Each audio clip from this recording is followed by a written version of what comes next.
And may we wish everyone a very happy afternoon here on the 7th of September, 2021, and welcome to the Township of Douro-Dummer's council meeting. We have a huge meeting today, actually, much more involved than is normally the case, so we are indeed going to have to ask everyone to adhere to our time limits, etc., or we're going to be here till midnight. So if everyone will cooperate, I'm sure we'll get along quite nicely. So welcome to the meeting. Just a reminder, the meeting is being recorded and is being played live on the township's YouTube channel. So many people will be watching you. And we'll hold the meeting as we would with a regular council meeting to the best of our ability. And I think we can all get along quite nicely. Okay, we're going to take the roll. Just so you know, members of council who are present, would you please signify your presence, please? Deputy Mayor Moher. Here. Thank you. Councillor Watt. Present. Councillor Landsman. Here. And Councillor Watson. I too am here. Okay, thank you. Our staff who are present, give us a little wave. Our CAO, Alana Arthurs, is here. Alana, thank you. Our Deputy Clerk, Martina Chade-Hartwig, is here. Martina, there you are. Our Chief Building Official, Brian Fawcett, are you there? You are at the bottom. Our Interim Treasurer, Paul Kramer, is here. Paul, there he is. Our Fire Chief, Chuck Pedersen's here. Do we see Chuck? There he goes. He's had a busy day today, too, with some calls, I understand.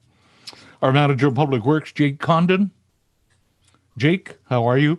And our Assistant to the Manager of Parks and Rec, Mike Mood, is also here. Okay, just so you know who's who, and members of our staff will be taking their video off until they are here to answer a question. So with all council in attendance, I'll officially call the meeting to order, and we respectfully acknowledge that we're on the treaty and traditional territory of the Mississauga-Anishinaabe, and we offer our gratitude to the First Peoples for their care for and their teachings about our earth and our relations. May we honor those teachings. I'm going to call for a moment of silence to remember the members of our community who have passed away since the last time we were together. May we always remember and respect their contributions to the community.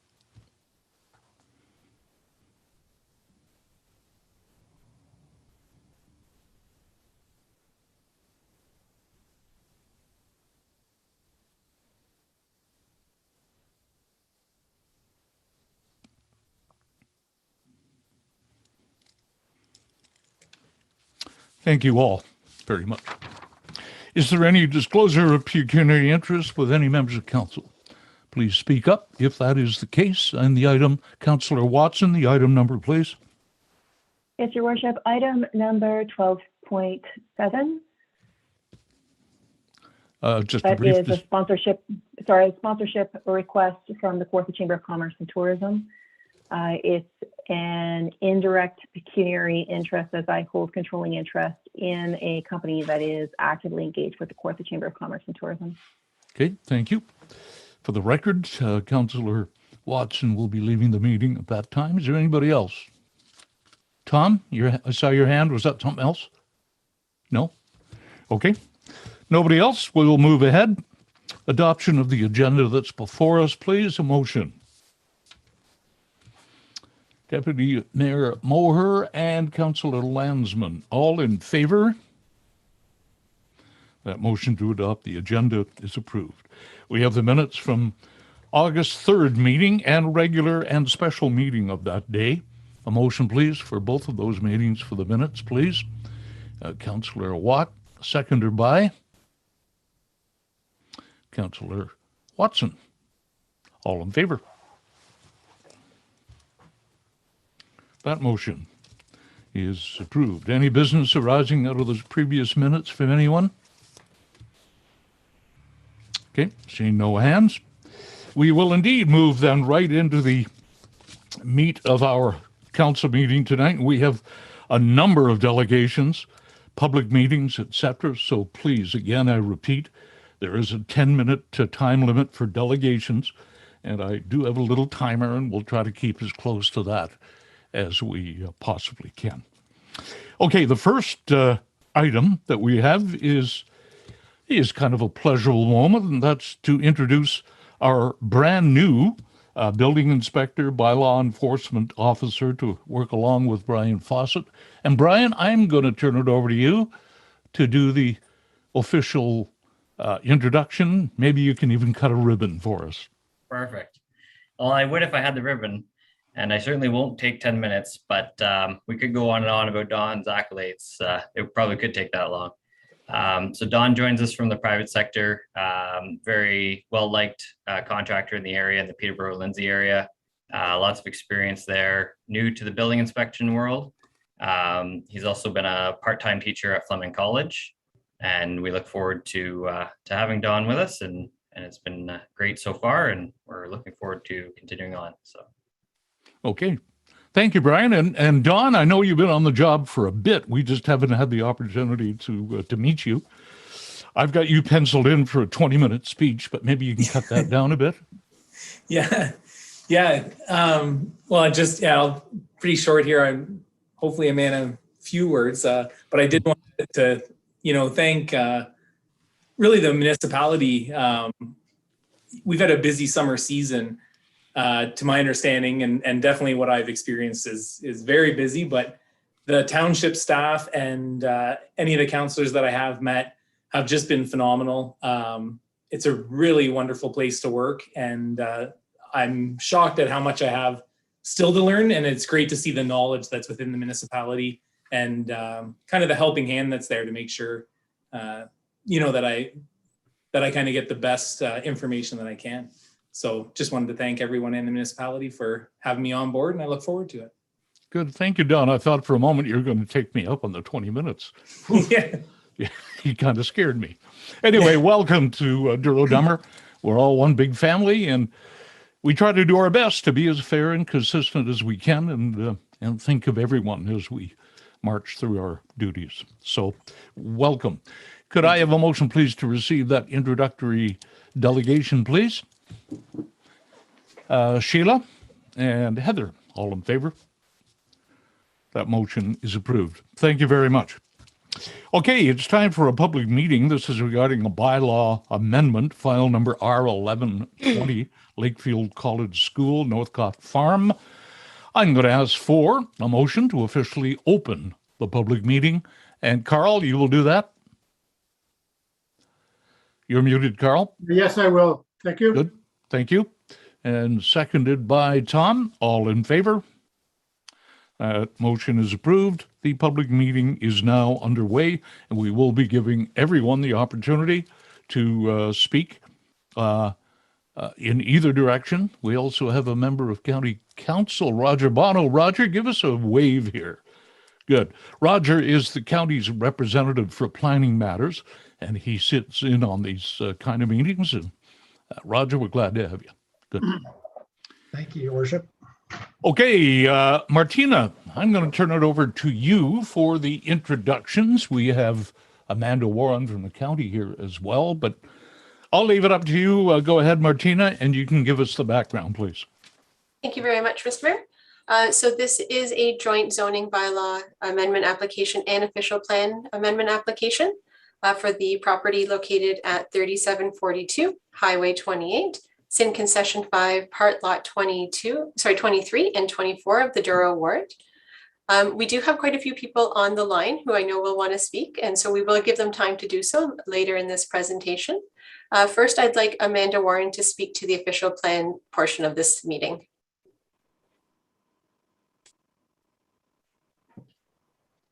Can everyone hear me okay? Yes, we can. Okay, so I'm Amanda Warren. I'm the planner with Peterborough County. And the purpose of today's meeting is to listen to public comments on the two applications for Lakefield College School as required by the Planning Act. The first application is the official plan amendment to the local component of the county official plan. And the amendment will create a rural special policy area. amend the environmental constraint designation and remove the extractive industrial application or designation. So the current designations do not permit the sensitive land uses, including the institutional and educational programming uses proposed by the school. So hence the need for the OPA. And the special policy area, which is what we call like our special designations, will permit a satellite school campus with a including a retreat, residence, classroom, studio, theater, and any educational programming, in addition to those regular rural land uses such as the agricultural and recreational uses that we find in those rural designations. So studies that have been submitted are all in support of the environmental constraint amendment and removal of the extractive industrial designation. The second application is for the zoning amendment, and I'll let Martina Township staff speak to that one. Thanks very much, Amanda. So before I get into the zoning, I just want to let everyone know that notice of this application was given on August 12th, 2021 via first-class prepaid mail. Prior to that, there was a notice of complete application that was given on January 28th, 2021 via first-class prepaid mail. And Lakefield College School had also completed an independent community outreach campaign. So as Amanda said, the purpose of this application is to permit a satellite campus for the school at the Northcott property. Currently, the land is zoned rural, RU, and environmental conservation, provincially significant wetland zone in the township. The designations and zones do not permit the institutional uses proposed. The proposed zoning bylaw amendment would remove the RU zone and rezone parts of the property to a special district zone with RU underlay to allow for the institutional uses and proposed development. The portion of the property designated environmental constraint area and zone ECP will be expanded to reflect up-to-date mapping of the natural heritage features on the site. Through our reviews, there has been no evidence that the application conflicts with provincial policy or the Greater Golden Horseshoe, the growth plan for the Greater Golden Horseshoe. We have received quite a lot of comments on this application. From the study side of things, all of the studies are listed on our website and the county's website. And we did receive comments from Cambium Environmental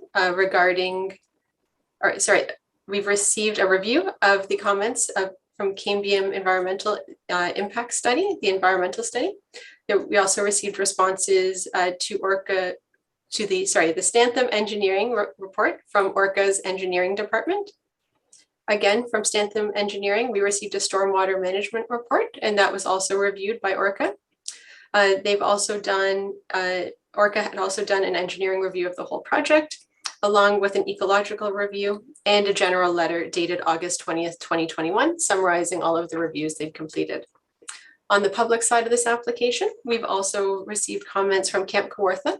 They provided a letter of support. Kawartha Land Trust also provided a letter of support, along with Nourish and Trent University. We've also received letters from the Ministry of Transportation and Trent Severn Waterways saying that all of their concerns have been addressed. Again, all of these documents can be viewed on our website and on the county's website. And I believe there may be some people on the line who would like to speak, and maybe I'll turn it over to you, Mr. Mayor, to facilitate that discussion. Okay, thank you for the detail, everyone.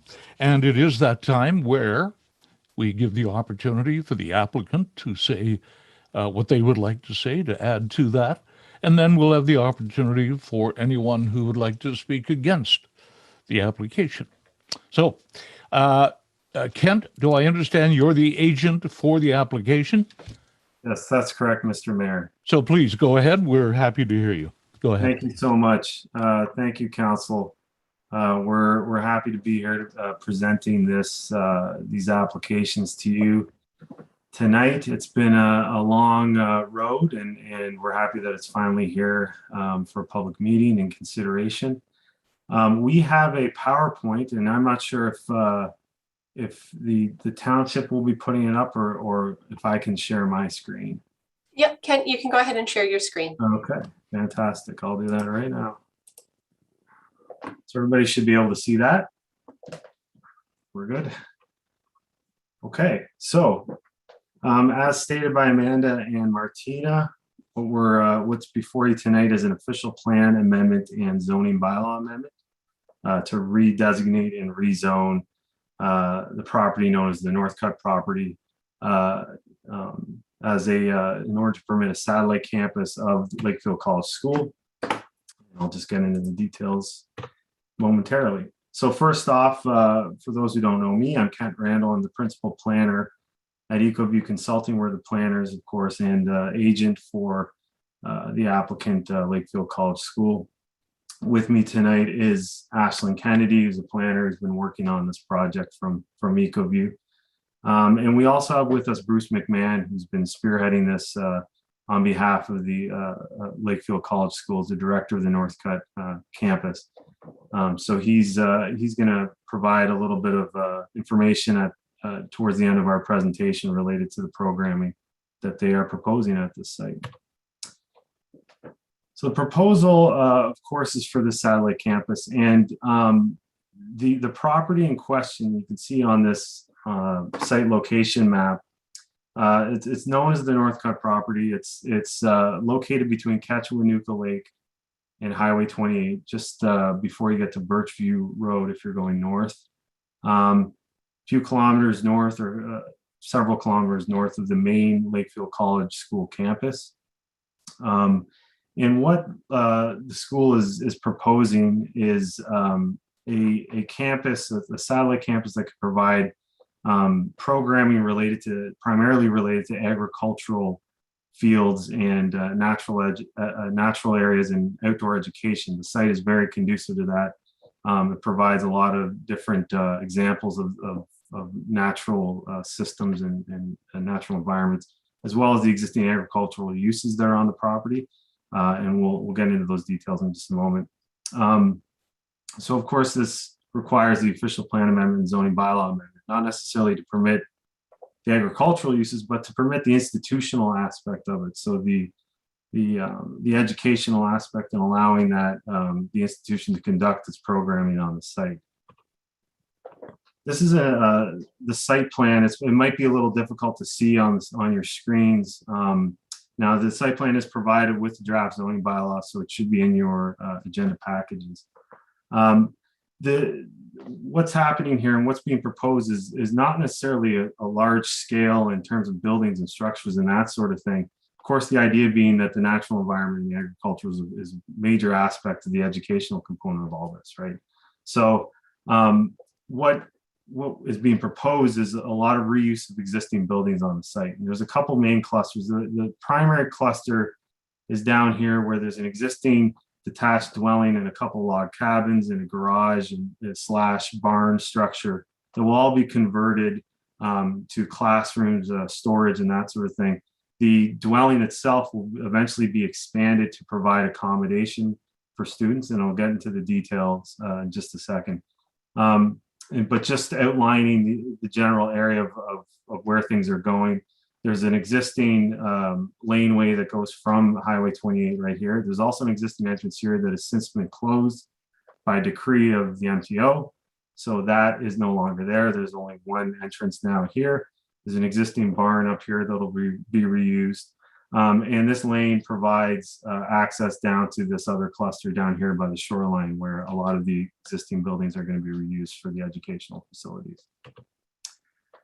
So what's going to be happening at the satellite campus? Well, as I said, it's primarily for those aspects related to educational programming related to agriculture and natural fields and natural areas. So regular and scheduled educational program, but also retreat activities for students so that they can be provided with hands-on agricultural and recreational programming. As I'll describe in a second, that dwelling unit that's going to be converted is going to provide accommodation, overnight accommodation, so that students can stay there as part of retreat programs. Ongoing outdoor survival and environmental programming. And then, of course, the agricultural uses on the site will continue to be used for that manner. The idea is obviously to continue to use the land to grow crops, using that as a component in the programming. There will be single day events, including winter carnival that's put on. Also, another key aspect of all this is that the facilities can be provided for outside use for outside organizations and groups when the educational facilities are not used by the school, of course. So that is one aspect that can provide sort of a community benefit. In terms of the structures, the building structures on the site, as I said, a lot of those structures are being reused for the purposes of this campus. What's proposed is an expansion of that existing dwelling, as I'd shown you down by the water, to provide occasional accommodation for up to 40 students, as well as staff and a caretaker, so someone who would live on site and care for the site. Renovation of existing log cabins and drive sheds within that area that will function as classrooms as well as storage. Conversion of the northern barn, so the barn that's in that cluster near the dwelling, into a studio and classroom. The addition of several agricultural structures, so hoop houses, greenhouses, and other structures that we use as part of that agricultural program. So your typical agricultural structures that you would find on a farm, as well as bathrooms, just the washroom facilities for people using those agricultural facilities towards the south. All of this is being done too with the idea of emphasizing low impact development, so rain gardens, green energy projects, rain collection systems, that sort of thing. Just quickly, the lands themselves, the property, I showed you exactly where it is. I think everybody kind of has an understanding as to where that is between Lakefield and Young's Point. It's about 155 acres, frontage on both Highway 28 and the shoreline of Catchwanuka Lake. Most of the property is comprised of that wetland feature. There's a locally significant wetland there. There's woodlands. When you see that air photo, you notice that just the dark green that comprises most of the property. In those aspects of that aspect of the property, the natural features, the natural areas, they will continue to be protected. They'll be, they're currently within an environmental protection designation, environmental constraint designation that will continue. And then, of course, there are, as I mentioned, existing dwelling and multiple barn and other outbuildings. So in terms of quickly about the designation, the redesignation, as Amanda noted, it's going to a special policy area, but keep in mind that special policy area, and I'll show you on the schedules in a moment, is restricted just to that open area, the area beyond all the natural features and their setbacks. So that's key. That's a key part of all this, is that those features will be protected into the future. And then the zoning bylaw amendment rezones the land, as Martina said, from the rural environmental constraint, and just portions of the environmental constraint that don't accurately reflect the features on the site, of course, to that special district. And that special district will permit those specific institutional uses, a couple of other site-specific provisions related to parking, and an existing deficient front yard setback. Martina mentioned the studies, plan report, of course, and then stormwater management plan. We did a highway traffic impact study that was reviewed by the MTO, signed off, and all of these studies, of course, have received signed off from ORCA and the county's peer review consultant, Stantec. And then the aggregate assessment, just quickly, and that was done because of the existing operation across the road, as well as the designation that's on the property. And that was needed just so the township could be assured that, of course, that existing aggregate operation would not be impacted by the introduction of this use.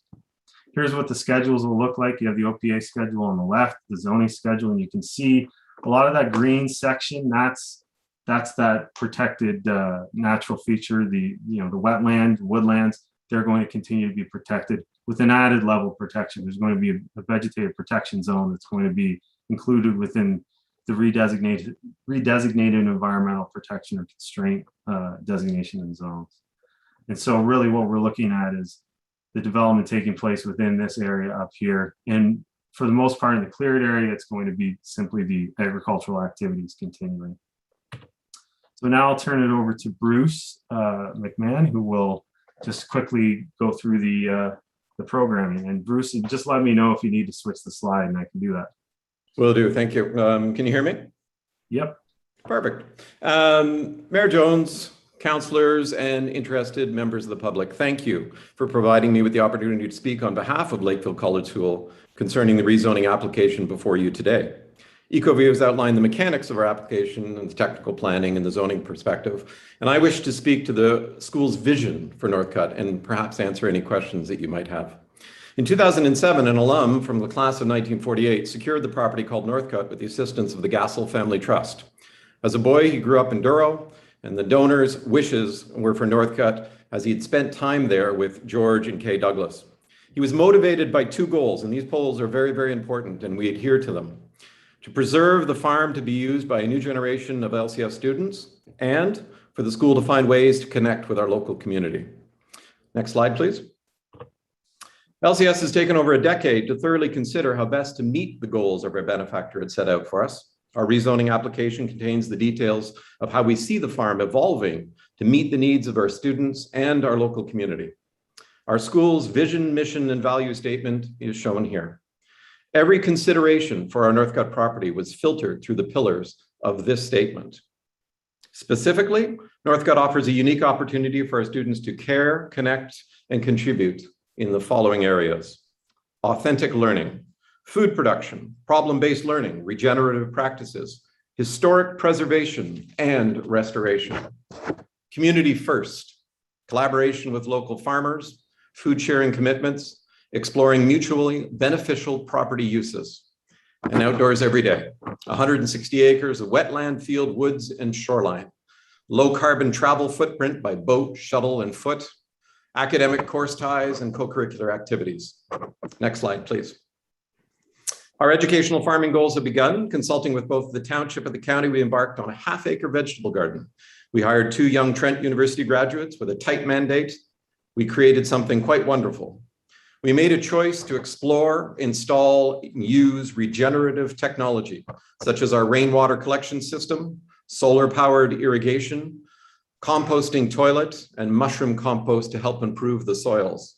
These were not easy or inexpensive choices, but they were the right ones, and the ones that would promote and further our philosophy. So much of our success would not have been possible without the support of local farmers and experts. We value our relationship with Curve Lake First Nations.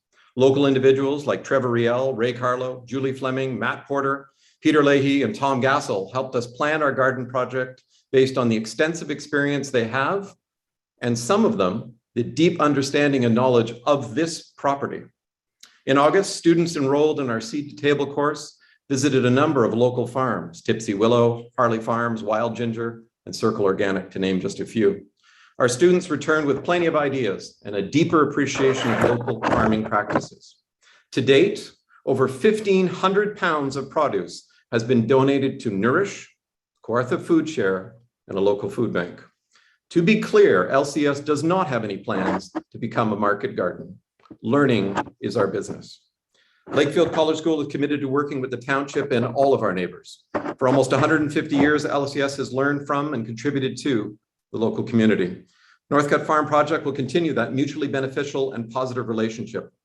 We have set a goal that all students will spend a minimum of several days on the farm. This is the reason behind the residence for temporary short-term occupation and learning of that property. We would like local experts to visit and use the site to educate the community about our indigenous plants, endangered species, and regenerative practices. We want to explore the possibility of community use of the property.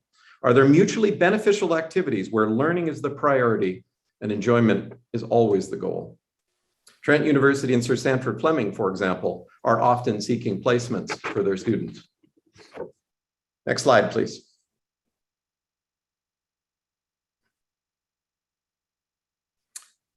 Beyond farming, we do not have a fixed timeline for the initiatives of infrastructure projects. We will be required to upgrade the entrance to the property. We have a number of historic buildings that need to be professionally assessed and actions taken. but for sure it will not be in haste or without consultation. Our numerous completed professional studies will help guide our thinking. We have support from LCS School Board and our local partners to continue with the pilot project next year.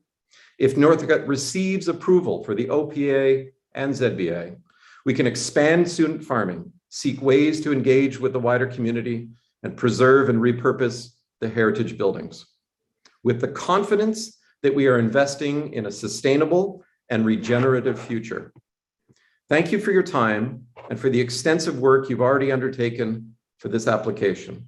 And I'll leave you with this final slide that puts in perspective some of the things that we are thinking about when we think about Northcote. I've mentioned a few of these, but these kind of summarize many of the ideas that we have and that we hope to develop, and as many as possible, develop through the eyes of our students and our local community. Thank you. Wow. Thank you very much to Bruce and Kent. Very, very thorough presentation. Okay, is there anyone else on the line now? I know there's a number of people with us. I just can't see everyone. Is there anyone else would like to speak in favor of the application? Then please stick your hand up or shout or something. I'm not, Martina, are you on it? Okay. Okay. Seeing nobody else, this isn't like having a live little room here. So we're going to zoom right along. Is there anyone that would like to speak against this application? It is now your opportunity. And if you do, please identify yourself and where you live, and we're more than happy to hear you. Anyone at all? Martina, have you got your eyes peeled here? Yeah, I'm just looking to see if anyone's raising their hands, and I haven't seen it yet, but maybe we'll just give everyone one more moment in case they're Sure. having a technical issue. We're more than happy to wait. We want to give everyone that opportunity. Last call for anyone who would like to speak against this application. Now is your opportunity. Mr. Mayor, Betsy McGregor has raised her hand. Ah, Betsy, where are you? I'm not seeing you, but No, there I'm you here. are. I do see you now. Go ahead, Betsy. And I meant to jump in favor and in full support of the thorough research and preparatory work being done for the proposed change. And I did not get my hand raised swiftly enough, but I would like to be recorded as someone who is very much in favor of Lakefield College's proposition. Thank you. That's good. So I guess, Betsy, we can say you raised your hand to me. Is that what we, yeah.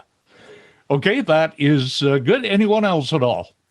More than happy to hear from anyone. And I'm not seeing any sign of that. So indeed, it is time to turn it over to any members of council who have any questions. No doubt they do. Who would like to, Tom, go ahead. Yes, thank you very much through you, Mr. Mayor. Question for the entrance and the map. I'm splitting my screen here, so it's pretty small. Is the entrance number one going in right to the south of the barn and the solar panels and the bees that were there within the last year or two? That's my first question. And if that is a yes, was there consultation done with the house that's right in front of that? When you drive in the laneway, every set of lights goes in their house. It was some traffic going through there before, but now if this is going to be the only entrance, that's going to be a lot of traffic coming right in. And like I say, all times of the day and night, possibly with, it's pretty tough on them. And I know they did speak to the college a couple of years ago, and I don't know whether anything's been reviewed since then, but I am curious as to whether anything's come up like a buffer of some kind or some kind of privacy or something that's going to help them out. So if anyone can answer that, that would be great. Okay, let's let someone try to answer the question. Kent, if you don't mind, I can Bruce, jump go on ahead. this. Yes, very good question. I have had conversations with the homeowner, and obviously that is a concern. The MTO identified that location. We had it surveyed to make sure that that driveway was indeed ours, belonged to the school, and that is the case. But obviously it is very close to that house. In the design of that, I know that the MTO is going to require the sizing of that entrance. And we are very much open in the engineering to design that entrance to be the least obtrusive and showy type of entrance. We want to downplay the entrance to the property, but of course adhere to the MTO requirements for its size and location. Perfectly willing to work with the homeowners to make sure that that entrance is as best as it can possibly be. But given the constraints that the MTO has identified that as the only location that has the sight lines applicable. That's why they'd close the north one. I hope that answers the question. And again, I'm more than happy to work with the homeowners. No, absolutely. That does. And as long as you can be in contact with them and work with them, I think it can be resolved. But, you know, I know it's been a concern for 2 or 3 years now. So, and I know myself and the former building inspector went up and did have a look one time with, you know, with their questions and stuff. So, yeah, no, that's great. Just work with them and I'm sure they'll be in contact with us, you know, that things are working out. Thank you very much. Thank you very much. Any other members of council have any questions on the presentation? Carl and then Heather. I don't have a question, but just a couple of comments. I think Dr. Gassel, who delivered a lot of Douro-Dummer residents over the years, there's a lot of history there with this family. I'm sure Dr. Gassel and Mrs. Gassel and their family are very proud of what's happening to their farm. And I'm sure they'd be quite supportive of it. And I recall, Bruce, a number of years ago that, and it's good seeing you again, Bruce. It's been a day or so.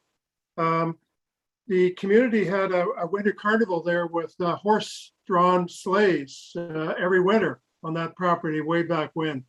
I don't know whether there was any plan to maybe consider that in the future, or is that what's your thought there? I know that you got to get these bureaucracy things done first, but that is a big historical location for this township going back many, many years. I absolutely agree with you. We've continued the sleigh rides on a small scale with our own students. As you know, it's more and more challenging to find teams. That we're losing a lot of those. We have rebuilt a number of those sleighs and restored many of them. It fits in perfectly with our community vision that might indeed be, if we can ever get beyond this this pandemic, that might be a wonderful way to invite people. I know that there are members of the council that have been to those. I had invited them personally years ago before we even began the application process, just as we were thinking about Northcutt. So yes, the school does have plans to explore those, and those would be one of those times that I think could be incredibly mutually benefit. And you're right. You mentioned Northcutt to anybody of a certain age, and they speak about the sleigh rides. Yep. Carl, you're one of those people who remember it well, are you? Just asking. I might be, but it's probably my parents that told me about them. Okay, thank you for that to Carl and Bruce. Heather, go ahead. Thank you, Your Worship. Through you to the applicant or the representative. First, this is a fantastic vision for the property. It's great to see that the integrity of the land is being maintained and cherished, and being able to do that transference of knowledge and educate future generations on agriculture and sustainable agriculture practices. My question is around the technical side of parking. I see in the documentation 3.31.1 references the parking that's permitted, I believe, is 34 spots given the intended use and building, but currently you're only requesting 9 spaces, and I understand the rationale for that.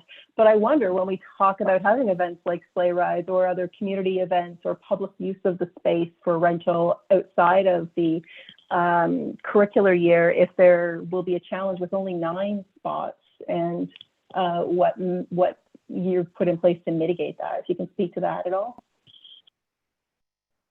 Ben, would you like to address that, or? Well, I can, yeah, I mean, I can start off the top. Maybe you can just sort of back me up.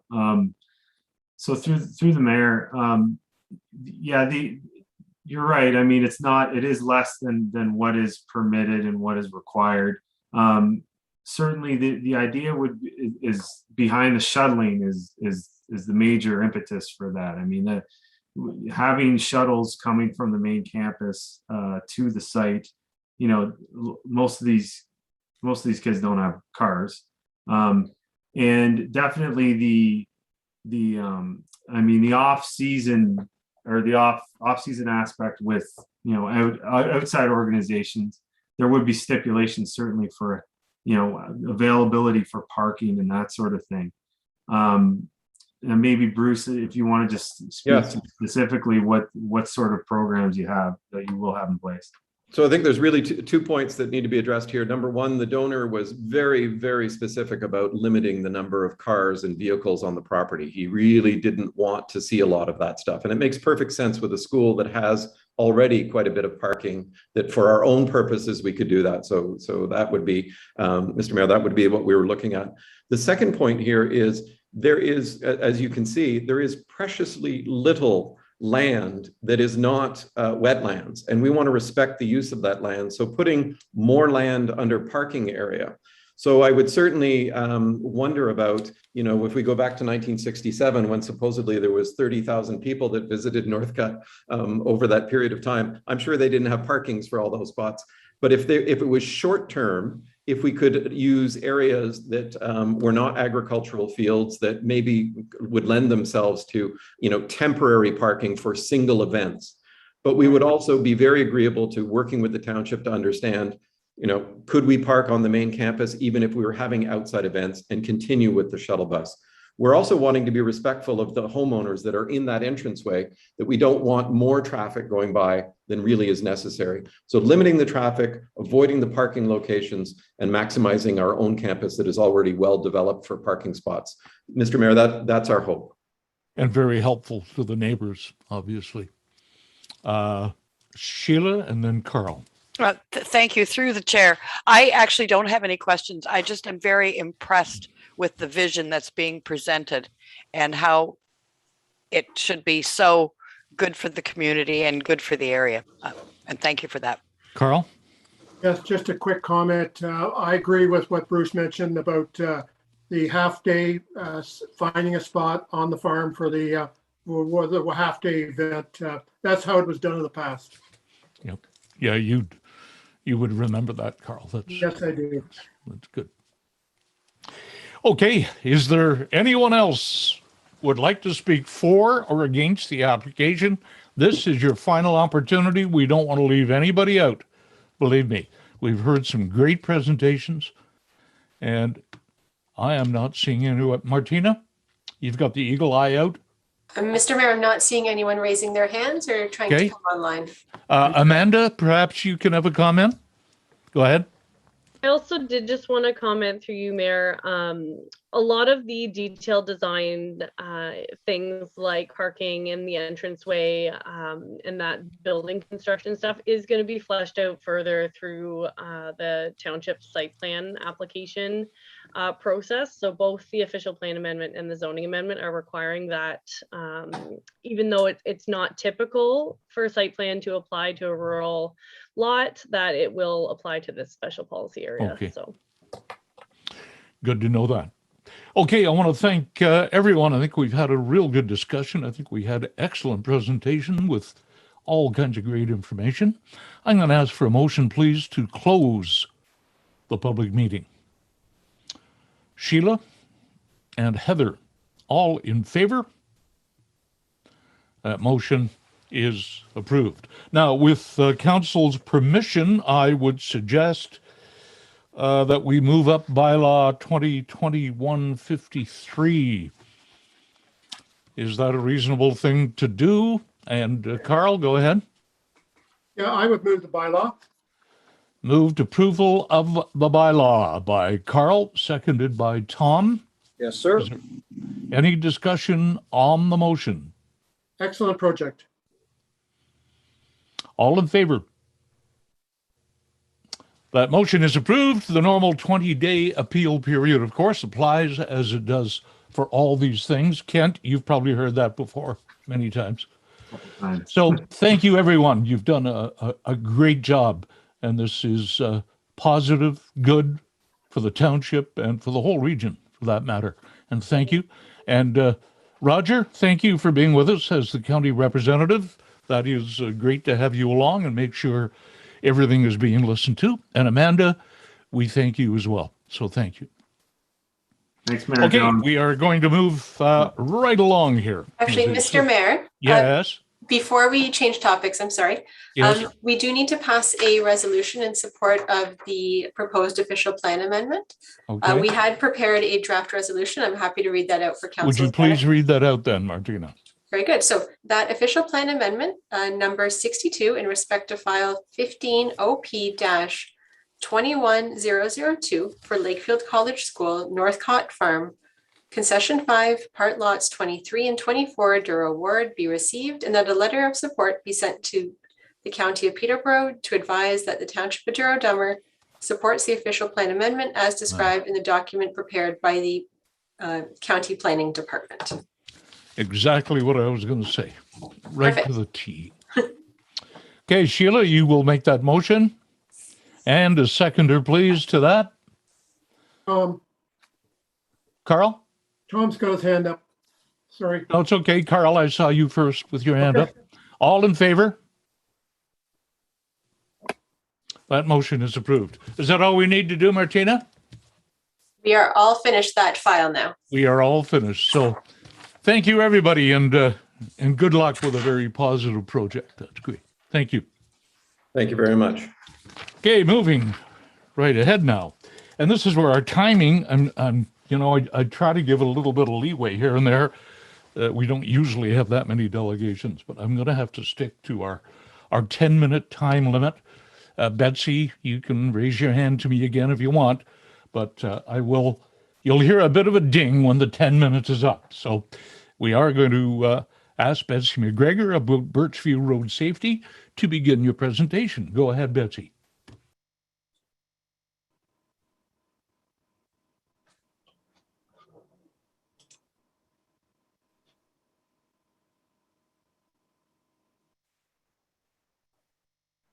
Can you hear? There we go. Now we got you. Okay. I just wanted to thank each one of you, council and administrators of the council, for accepting the delegation this evening. My name is Dr. Betsy McGregor. I use the personal pronoun she, her, and hers. I am speaking to you this evening from Toronto, which is covered by Treaty 13, signed by the Mississaugas of the Credit and the Williams Treaties. And I'd like to praise you, Mayor Murray Jones, for drawing to our attention the need for each one of us, and particularly elected officials, to enact the 93 calls to action of the Truth and Reconciliation Commission and the recommendations of the National Inquiry into the Missing and Murdered Indigenous Women and Girls. It's all of our responsibilities, and thank you for beginning this evening's proceedings by drawing our attention as legislators and citizens to act as allies.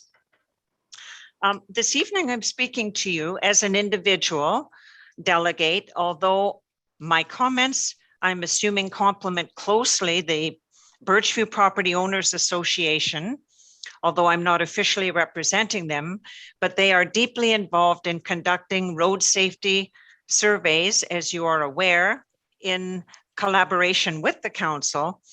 And much of what I have to say will complement their eventually presentation in a much greater detail.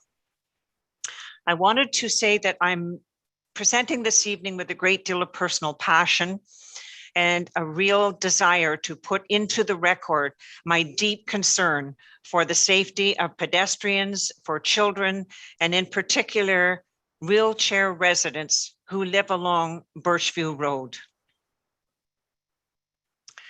I'm going to draw our attention to 6 different aspects in this presentation.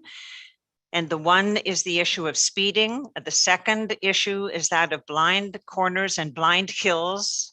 The third is the issue of obstructive parking. The fourth is the desire to protect the species. And the fifth is the brush and brush overgrowth. And the sixth is the roadkill, both deer and dogs so far. I took it upon myself to bike up and down the road and to take pictures as examples to help us all visualize what is being experienced by bikers, by mothers, by grandmothers, by grandchildren, and by people pushing their children in wheelchairs This is one example of a blind hill where 7 trucks daily were lined up. And you can see how on the left side of this screen, it's almost impossible without catapulting into the gully for any pedestrian to safely pass by unless you walk way out into the road. And the picture on the right upper part shows you the hazard of trying to walk the road, bicycle it, or push someone in a wheelchair when trucks are passing by in what is basically only a one-car pass available when the construction trucks line themselves up outside different properties. So example number 1 was the example of a blind hill and a blind corner.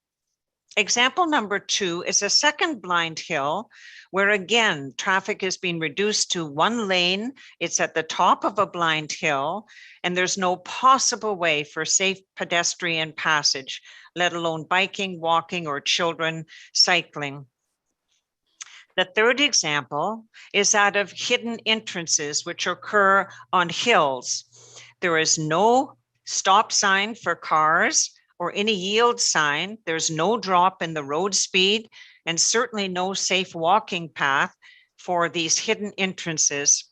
And for examples 1, 2, and 3, I wanted to ask the council its view, its opinion about community safety zoning, which doubles the fines in certain areas that are declared to be community safety zones along a road. So with examples 1, 2, and 3 of blind hills and blind entries and blind curves, whether or not council would consider community safety zoning in these first 3 cases. Now, example 4, again, is an example of an impossible situation as a pedestrian or a small grandchild trying to bike their way along the road where construction persons have placed fences along big stretches of the road and it's impossible to navigate as a pedestrian without being directly on the path of the road. You're pushed onto the road.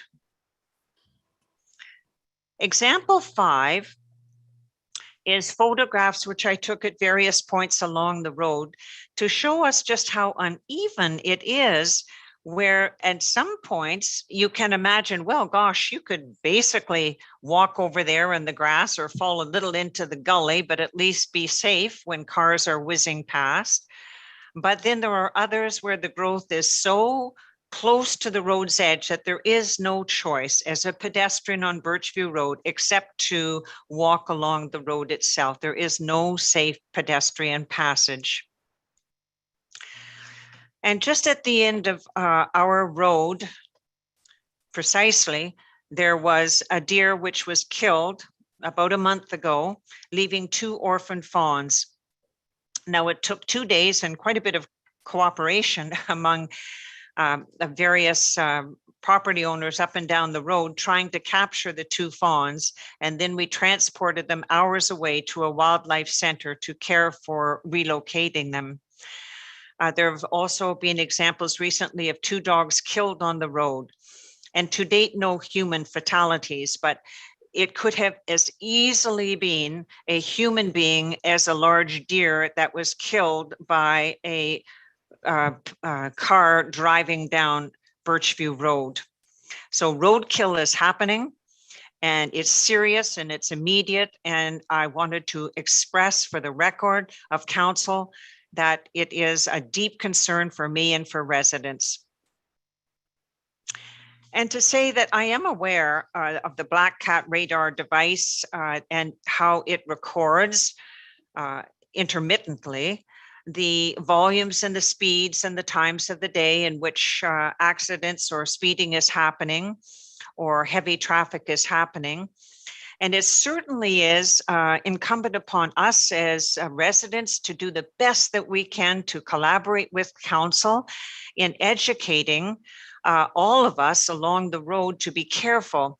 And you'll see when you drive along, so many of us have got signs out to please go slow, or please watch out for the turtles, or please watch out for the pedestrians, or a young child crossing who may run out to chase a ball. So we do accept that it is an important aspect that we all participate with council and the power of council to pass bylaws, but our power to also educate. And when these studies, the Black Cat radar devices of some years ago, indicated that several of these infractions were being incurred by those who are residents along the road, it brings to mind the expression that whether it's a truck that hits a teacup or the teacup that hits the truck, the teacup gets crushed. Who is speeding is irrelevant. The fact that it is unsafe is the relevant fact that we have to address. So forget the blame and let's try to focus on what are some constructive things that council within its own power as elected representatives, as legislators can do. And we ourselves are posting signs and doing our best to preserve the naturalness of the land and the turtle crossings and begging people to slow down and to watch out for turtles and for other wildlife. And I wanted to also praise for the record Camp Kawartha, which has a really good practice model where they have constructed an off-road circular drop-off driveway for parents so that the road itself doesn't become clogged with parents dropping off and picking up children, but rather there is a purposeful and intentional avoidance of the road itself to preserve that for its use by pedestrians. So I have 6 suggested solutions for you and a request that you pass a resolution. And the first deals with the speed limit and a request to drop that speed, which is now at 60 down to 40, in line with the fact that it is a residential road used by many pedestrians, many children and grandchildren, a lot of cyclists and wheelchair users. Wheelchair users are the least able to deal with speeders or trucks or situations where it is unsafe to be on the road. And the advantage of you passing a bylaw to drop the speed is that it is totally within your power. You are the elected council. It has limited budget implications and a very short timeline to implement. My second request is no parking signs, that the council mandates the placing of no parking signs along Birchview Road, particularly at hidden entrances and at blind hills and blind corners. And again, the advantage of council taking action by mandating no parking signs to be placed along Birchview Road is that it's totally within your power to use your own employees, our employees, and our road upkeep staff and the signs which are there. A very small budget is involved and a very short timeline to implement this as a solution. The third suggestion is bush clearance happen more regularly. I would like to ask council to increase the number of times that Birchview and the side feeder lanes are trimmed in order to permit the safe passage of children and of wheelchair pedestrians as well. I understand that it is mandated every 10 years, but I would like to ask that it become a far more regular practice to measure the occlusion of the sight lines and the blindness of the hills and the corners, and that they are cleared with much more rigor and more frequency. Now, the fourth one is the OPP, the presence and the ticketing, and I've already spoken with them today. Again, it's no cost to the council. And the fifth, there are speed signs. There's an example at Lakefield College pictured here, which displays the speed at which we're going and whether you could purchase those and install them along Birchview as a self-education project. And finally, speed bumps, that this tactic may be more difficult in rural areas, but not impossible. And those are the 6 suggestions, with my concluding request that you pass a resolution requesting that the staff prepare a report around these 6 solutions. And what impact would it have on road safety? What impact would it have on your budget? and what kind of a timeline to implement these. Thank you very much Okay. for paying attention to the 6 requests. Thank you very much. And your requests are certainly not unreasonable. And these certainly are things that have been chatted about for sure. That speed sign you talked about, we do have one. It's been on Birchview more than once. I know that. The Black Cat situation, I know the Police Service Board received kind of an unofficial report quite recently about the results. And I don't want to give you precise numbers, but I believe they found a couple of vehicles were traveling in the 3 digits, like an alarming speed, a speed that you maybe would get a ticket on the 401.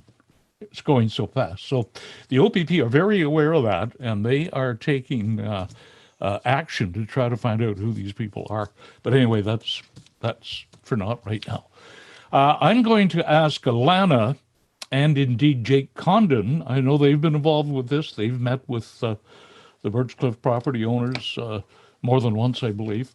Alana, maybe give us a brief outline of what the township's done so far.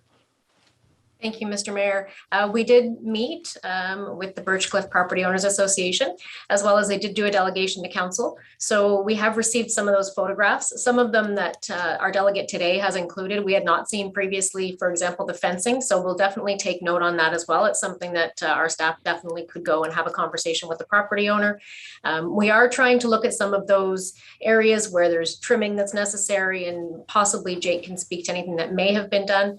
I know there's some brushing that's planned for next year to take care of some of those other areas. And without going in specifically to all of the recommendations, staff's happy to come back and report back on those requests. I know in the recommendation, it was a request that they come back in the next 2 council meetings. I would respectfully request that we be given a little more time just in case we need it to be able to do a thorough review of that, but we're happy to come back with a staff report that will provide some comments on each and every one of those. Excellent. That's I think that's a good response, Betsy, that we can get on this. And I'll say it again, Betsy, I've said it before. I sure understand. I was just on Birchview the other day and I saw exactly what you're talking about. And yeah, I get it. But I get the same comments from other roads in the township as well. This is a problem that I don't get it. What are people driving so fast for? I mean, I can... Right here at Rock Road in front of where I live, I nearly got thrown in the ditch yesterday because somebody was going so fast. So it's happening everywhere. And I love the idea of photo radar. I just love it. I don't know why it's not here. Anyway, okay, let's go around. Any comments? I think we're going to have a resolution to let staff do a report. Carl, go ahead. Well, thank you. And thank you very much for your presentation, Doctor. Lots of research there that can be used moving forward. And I like Ilana's idea of getting a report, getting all the parties involved and have a big report come back to council. But I have a couple comments, and I guess community safety is important to all of us, whether it's on Birchview, Birchcliff, Douro Second Line, or County Road 4. And it's an issue. But a couple comments. I guess with all the community work earlier this year about biting dogs on Birchview, have we still got property owners there that are allowing their dogs to run at large? When you mentioned 2 dogs killed, if they've got control of their dogs, they shouldn't be out there. And the other thing is, you probably don't know the answer to that, but if I recall right, maybe my memory is failing me, but Doctor, did you not lead a delegation to this council many years ago against brushing on Birchcliff or Birchview? That wasn't I. Wasn't you? Okay, well, I know you were in the audience that night. It wasn't I. Get out those clippers and get busy. Happy to, just to make it more even, especially and especially for, I feel a great deal of pain for the parents of the wheelchair-bound adult who has to navigate. It's very tough to see on those blind hills. So if the frequency of cutting and brushing can be enhanced, Right. with using our staff. Thank you very much for considering that as a possible Well, step. I agree with you. It should be done. And the nearest, the earliest time we can do it is the best. But I'm happy that you're converted to the cause. Good. Thank you, Carl. Any other questions before I ask for a motion to send it to staff for a report? Go ahead, Heather. Thank you, Mr. Mayor. Through you, Dr. McGregor, always a pleasure seeing you. Thank you for taking the time to put together such a well thought out delegation that has actionable items that we can take. I know I've met with members of the BPOA and other residents, and some of the items that you suggest are matters that we've discussed in the past. And Mr. Mayor, if you'd like, I'm prepared to make a motion. Go ahead, please. Thank you, that we receive the delegation by Dr. McGregor, and that we have staff report back on the budget implications and viability of the recommendations presented this evening, as well as other potential solutions to addressing safety on Birchview Road. Good. I just don't want to put a time limit on it because it's going to be rather involved. Alana, would you like to have that for tomorrow night done? No? Okay, let's give her a reasonable amount of time to get this done. Sheila, you'll second that then? Okay. A good discussion. And Betsy, we can always count on you for great detail, good research, and let's try to move forward. I've said it again, we're a small township. We don't have 190,000 employees that we can send out every hour to do things, but we'll do the best we can do. No, I All in really favor? appreciate that. And I really appreciate the consideration of the speed, lowering the speed limit, and wanted to praise also our councillor, Heather Watson, specifically on her attention to all of the points raised in her always presence at the BPOA meetings. So thank you very much, Councillor Watson, and Mayor Jones for also raising our attention to First Nation reports, the Truth and Reconciliation and the National Inquiry. Thank you all very much for your Thank you, time this Betsy. evening. I look forward to the report. Thank you. Have a good night. Call for Thank the you. vote. All in favor? Motion is approved. Thank you very much, Betsy. Thank you. Okay, our next delegation, and again, I'm sorry, but we'll try to adhere to the 10 minutes so we can have the opportunity for questions. Nina Janosik, have I said that right? Very close. Nina Janosik, yes. Oh, good. Thank you, Your I Honor. came close. That's great. Nina, welcome. And this is about cottage rental operators, and we're more than happy to hear you for 10 minutes. Thank you. Wonderful. Thank you. Thank you, Your Worship. Deputy Mayor, councillors. I appreciate the opportunity of you having me on this evening. I know it's a jam-packed schedule, so I will keep my comments brief. I just wanted to join you this evening to offer the perspective of responsible cottage renting and how it can assist in enhancing the diversity on the lake. Our introduction to Stoney Lake was through staying at a cottage we rented through Airbnb.ca in August of 2020. When my husband and I decided that it was the right time for our family to purchase a cottage, we have two young boys who are 5 and 8. We chose to do so on Stoney Lake because of our positive rental experience, and we purchased a wonderful cottage on the lake in November of 2020. The cottage has allowed us to develop wonderful family memories of playing hockey on the lake, swimming, canoeing, and forming friendships with many of our close neighbors. And like generations before us, we structured our purchase partially by relying upon rental income to pay the fixed costs of cottage ownership, including property taxes, which have become quite expensive because of the high market value of the cottages on the lake. We are what you have referred to as ma and pa renters.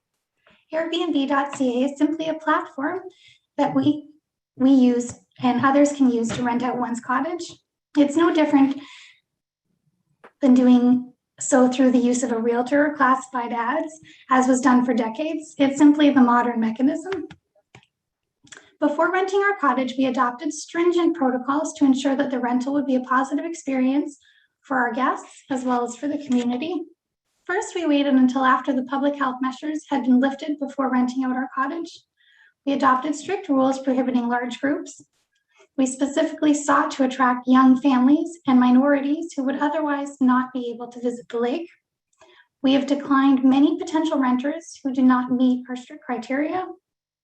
We invested in external security cameras and Wi-Fi locks to ensure that our rules were adhered to. The result has been a positive experience for us and for our guests. We've received tremendous feedback from our guests that had not had the opportunity to visit Stoney Lake before about how much they love the beauty of the lake and our local businesses. Additionally, while I try and rent the cottage as often as I can, we have enlisted the help of a local single mother who has just started her own cleaning business, allowing us to reinvest in the community. We would love to be at our cottage more, but with my son's AAA hockey schedule and my husband's busy law practice, unfortunately, it's not always possible. It has been a comfort to us knowing that the beauty of Stoney Lake is not being wasted on weekdays and during the occasional weekend hockey tournament, as others have been able to enjoy our property. I think that we need to be very careful about using language like outsiders or suggesting that cottagers only rent their properties to family members. While I'm sure it's not intended, this suggests that as a town, we are looking to exclude those who might look different than traditional Stoney Lake cottagers. It sends the wrong message. Rather, we need to encourage responsible rentals so that people can come and experience the wonders of the lake, and younger generations who are looking to finance a cottage purchase and associated carrying costs can afford to do so given the realities of property ownership in Ontario in 2021, which is obviously a hot topic in this federal election. We have invited any members of our community who have any concerns to sit down with us. We're always a dock visit or a phone call away. That concludes my presentation. I just wanted to share my perspective to council. As I've reached out to Councillor Landsman already, I want to make myself available to help the town in any way I can. Thank you. Oh, thank you, Nina. You know, if everyone had the attitude that you expressed, I don't think we'd even be talking about this subject. And, you know, it's so unfortunate the actions of a few spoil it for everyone. And that's the bottom line. We're trying to find a happy medium to this situation, and it's not easy. But your comments are extremely well taken, and I thank you very much for that. Comments or questions from members of council? Carl. Thank you very much for your presentation. I wonder, there's a lot of good information there. Would we be able to get an electronic copy of your notes? Absolutely, no problem at all. That'd be great. Yep, that'd be great. Because we are trying to look into this. It's not just us dealing with it. Alana can testify that everybody in the county, everybody in Eastern Ontario is trying to deal with this in a fair, consistent way. And your comments are certainly going to help. Heather, go ahead. Thank you, Your Worship. Through you, Nina, thank you so much for your presentation. I can say I've experienced positive Airbnb and other short-term rental experiences myself, and it's great to hear that there is that positive experience on the lake and not just the negative that is happening. Notwithstanding, there is abuse in the system as well, and we do need to work together to get that sorted and find a way forward with that. I would ask, obviously, you're willing to share your notes and staff have your coordinates, that as we move forward in that process, and I believe that should be happening in the new year, that we continue to engage with you and get your feedback along the way with that. And I don't think we need a motion formally for that, but just a suggestion to keep in touch that way as well. Absolutely. Thank you. No, I think a motion would be appropriate to receive the delegation and request that Nina forward her notes and be available to us as we progress through this situation. Carl, then Sheila. I would move it with thanks. Okay. Did you make it? Sorry, Heather, did you make that motion? Yes. No? Okay, Carl is making the motion. Seconder is going to be Sheila? Yeah. Okay, good. Okay, great. And thank you very much. That's what this is all about, talking to each other. You know, how nice. Are you here in Douro-Dummer now, or are you in a foreign I'm not city? actually. It was my boy's first day of school today, so we're Oh, back in that's right. Mississauga. Of course. How could we forget? I wish we were. It looks like a beautiful I know. day. I know. I missed a beautiful rainbow yesterday, I saw. Lucky us then. Lucky Yes. us. Thank you again. Carl, did I see your hand again? No, we're just going to vote on it. Okay, all in favor? That motion's approved, and thank you very much. We're more than happy to hear you. Thanks. Okay, moving right along. We have one more delegation, and that is Peter Fries. And Peter, there you are. Good. Hi, Peter, and welcome to our council meeting. I'm going to push my 10-minute timer, and we're going to let you say what's on your mind. Go ahead. Oops, you're muted, Peter. Thank you, Your Worship, and thank you, Council, for giving me a few minutes. I'm going to be really try to be very quick, well under your 10 minutes. I don't want to belabor my points. I will share my screen just so I can keep track of where I am in terms of the material that I sent earlier. I think you can see that. Mm-hmm. So the initial circumstances,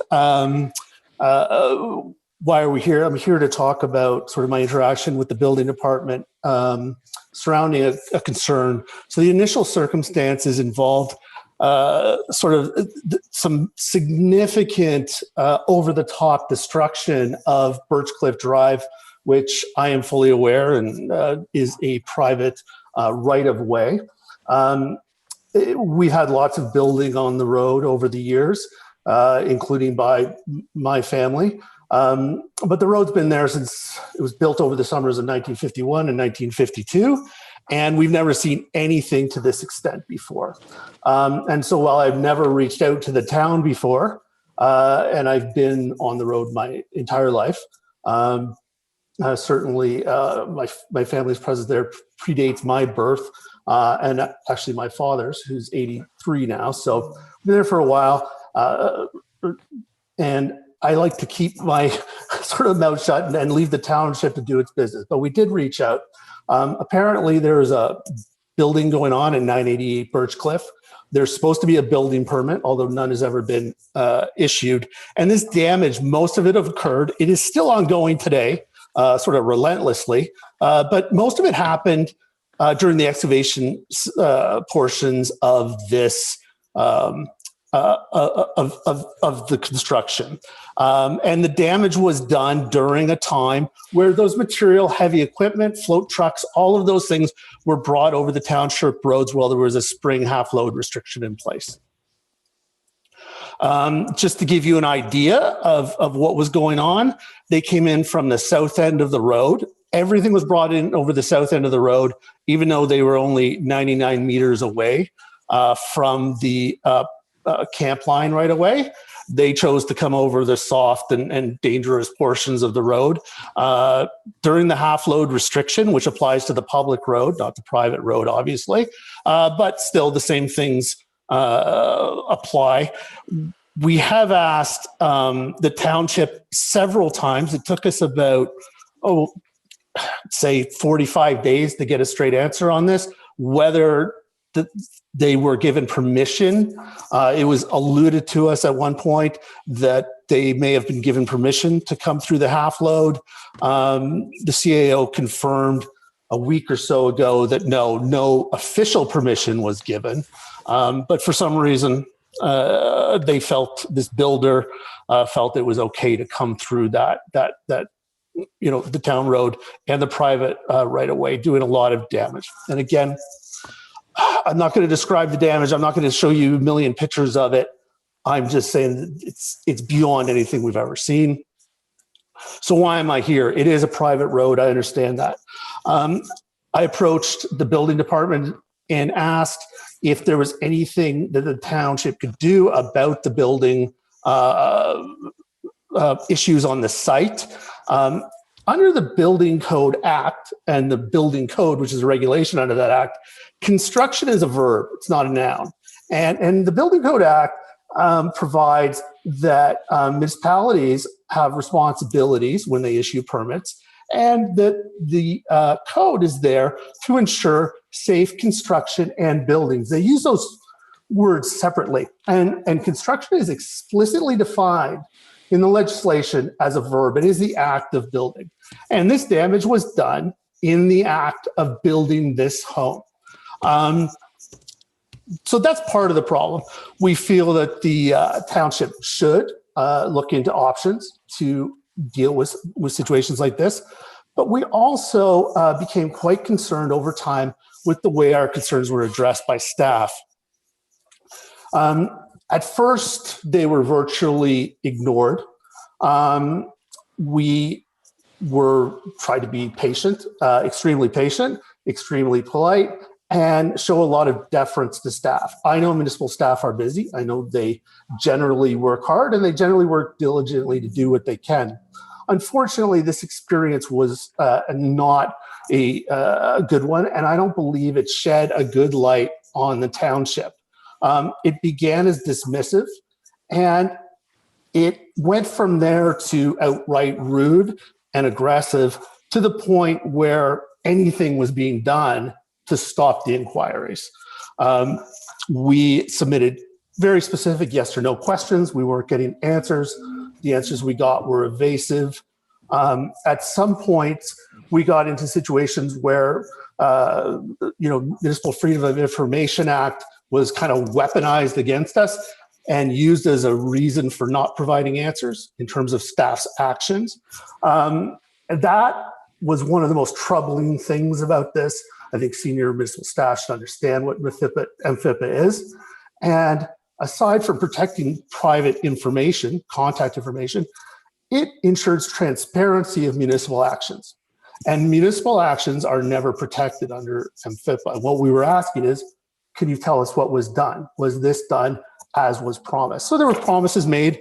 There was an indication that the building department was working with the township lawyer to look for solutions. After that, it was summarily dismissed. And the reason we were told it was being dismissed was because staff were receiving pressure to deal with the inquiry. So, we found that extremely disconcerting, that the file was being put aside because there was pressure to resolve it. I don't know where the pressure was coming from, whether it was coming from the builder or the homeowner onto staff to deal with it, to put it aside, but that's what we were told. We just got the answer, on July 21st, the file was being closed because staff were being pressured to respond, and that was it. We submitted questions so we could feel somewhat satisfied, because we are very aware that we won't always get what we want or the outcome we want, but we did want to know what was done and how things were handled and if commitments were followed. And it was extremely and excruciatingly painful trying to get open, transparent answers to those questions. And they were pretty simple questions. Hey, did you do this follow-up that you said you would? What solutions were considered? That kind of thing. Nothing overly crazy. My presentation is, I don't want to get into the details. I don't want to get into the minutia of this, and I don't want to argue back and forth. I've heard all the reasons for inaction. I just want to have an opportunity to say, listen, I think that in extreme circumstances like this, staff could explore options in earnest. And if they can't find them, perhaps say, hey, we tried A, B, and C, and it's just not going to work out. Sorry. So my request is twofold. One we would like the municipality to see if there's any options to deal with this reckless building activity that is ongoing. The site is unsafe. It has no building permit, and that's all beyond the damage to the road. And maybe consider whether a better approach to community concerns could be handled. So not everybody has to come and make a delegation to council and sort of vent out the experience they had. I think that council, from what I follow council's actions in the paper and watch council from time to time, I think there's an incredible pattern of transparency and public engagement. My experience was not that.